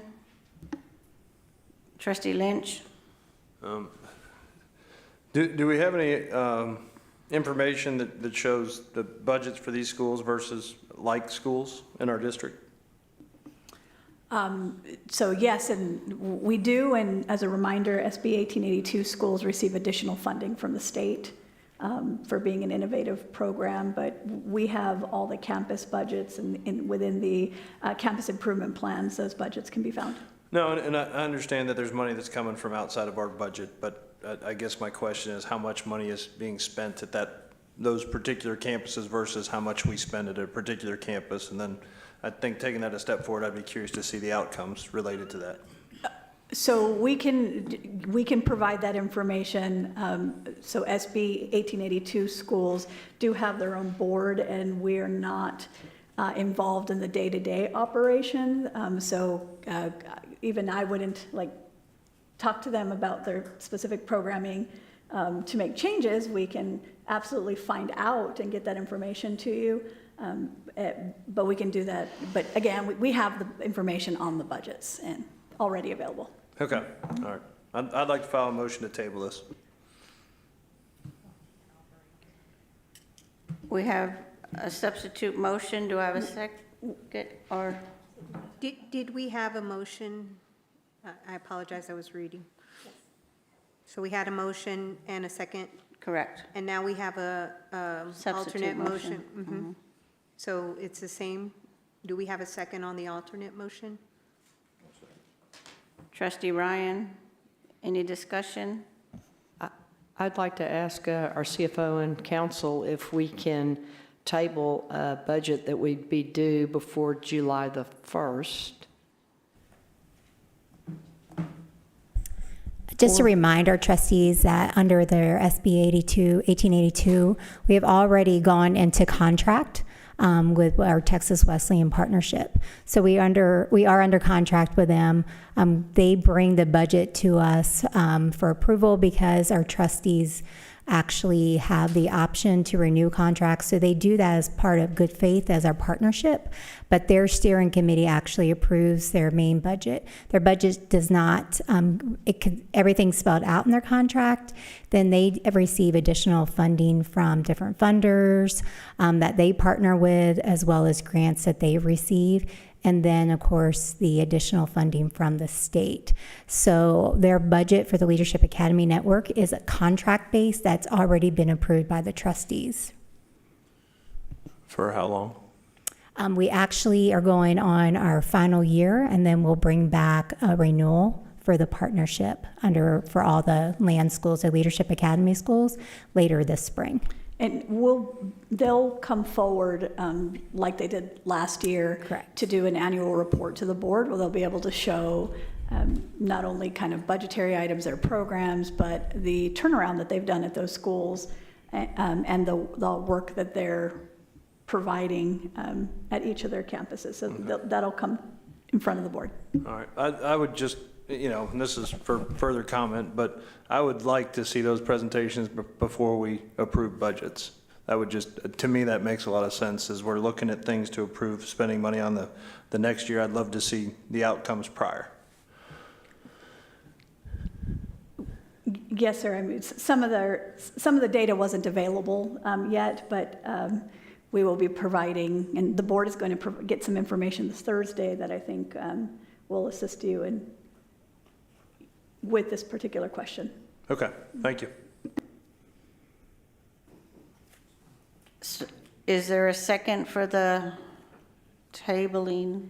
There was a second, There was a Dr. Ryan. second. So please move to voting on the substitute motion of tabling the budget. No, it's already.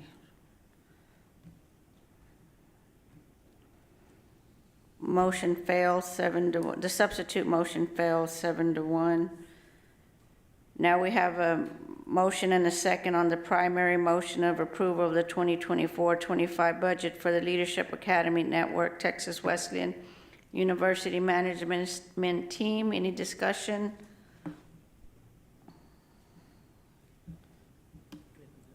Trustee Jackson? These were the first SB 1882s in the state, I believe, and they've been highly successful, and I'm very proud of them.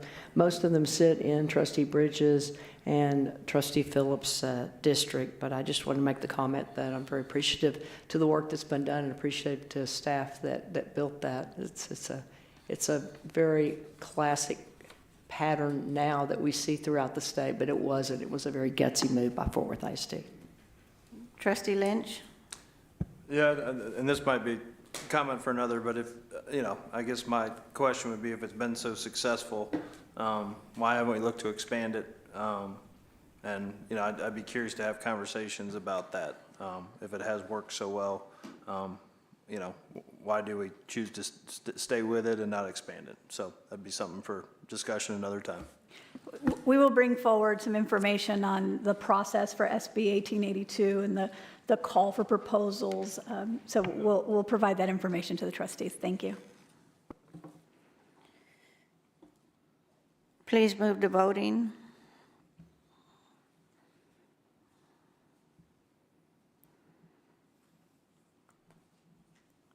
Motion carries 6-2.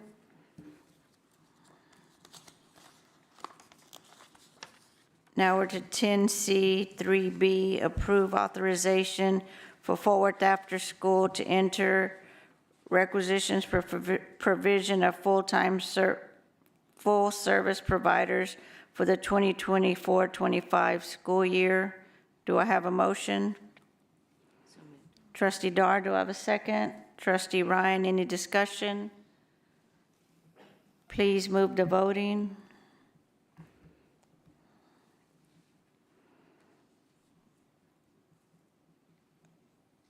Motion carries 7-0 with one abstention. Trustee Jackson. Now we're to 10D1A, approve authorization to negotiate and award contracts for professional counseling services to support instructional excellence and leadership. Do I have a motion? Trustee Luevanos, do I have a second? Trustee Bridges, any discussion? Trustee Dar? These are for consulting services, I believe. Yes, ma'am, that's correct. Okay, thank you. Please move to voting.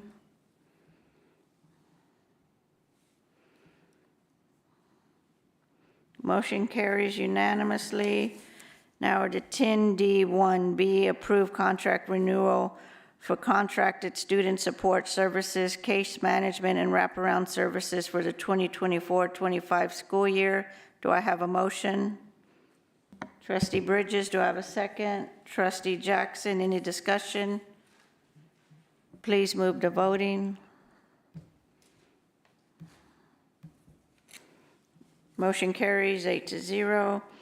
10E1A, approve lawn mowing services for campuses and non-instructional facilities. Do I have a motion? Trustee Ryan, do I have a second? Trustee Lynch, any discussion? Please move to voting.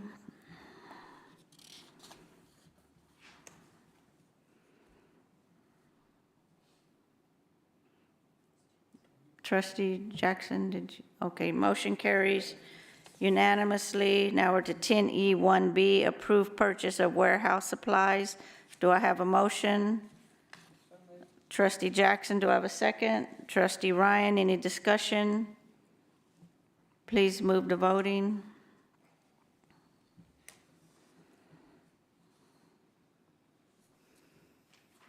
Motion carries unanimously. Now we're to 10E1C, approve purchase of operations, parts, supplies, equipment, and contracted services. Do I have a motion? Trustee Jackson, do I have a second? Trustee Ryan, any discussion? Please move to voting.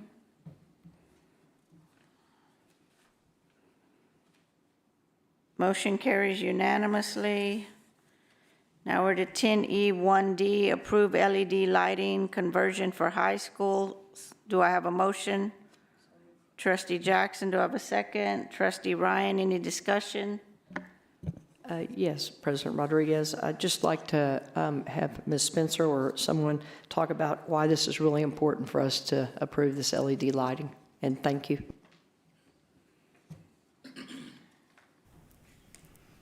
Good evening, President Rodriguez, Superintendent Ramsey, Board of Trustees. This evening, you're asked to approve the conversion of remaining existing LED lighting at our high school campuses.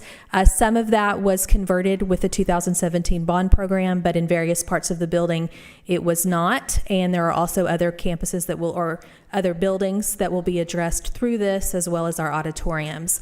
Overall, it improves lighting throughout those areas, but equally important is it is an energy efficiency piece for us, and over the next 7 years, essentially it will pay itself back because it's estimated that we'll receive almost $300,000 a year in energy savings from this conversion. You're welcome. Thank you, Ms. Spencer. Please move to voting. Motion carries unanimously.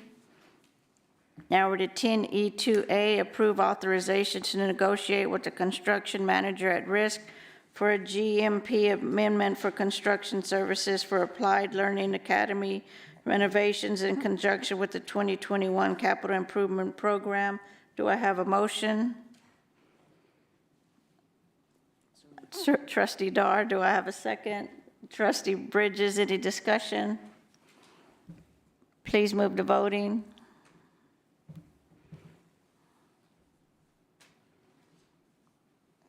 Motion carries 6, 4, and 2 against. Now on to 10E2B, approve authorization to negotiate with the construction manager at risk for a GMP amendments for construction services for Monning Middle School in conjunction with the 2021 Capital Improvement Program. Do I have a motion? I'll make the motion. Okay, do I have a second? Trustee Bridges, any discussion? Please move to voting.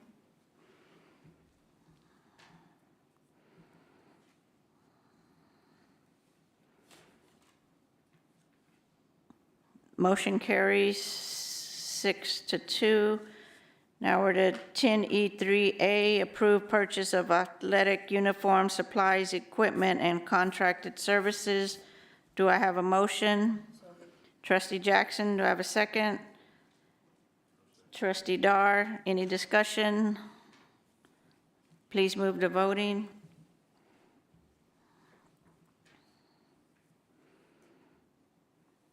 Motion carries unanimously. Now we're to 10E4A, approve purchase of fleet parts, supplies, and contracted services. Do I have a motion? Trustee Ryan, do I have a second? Trustee Jackson, any discussion? Please move to voting.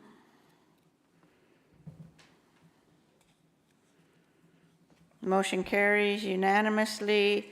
For 10F, approve waiver of provision of board policy CW local related to the naming or renaming of district facilities. There will be no action taken tonight.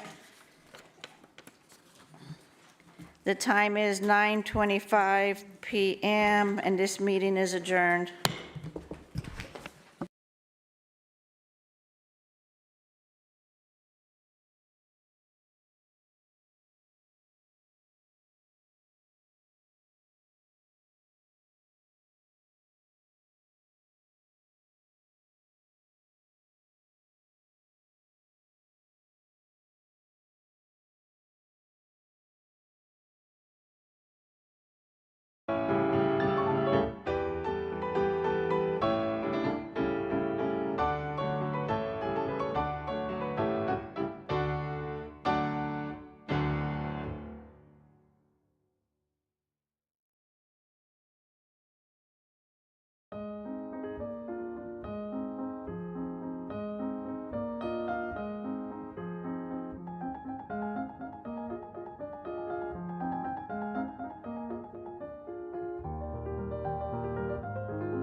Aye.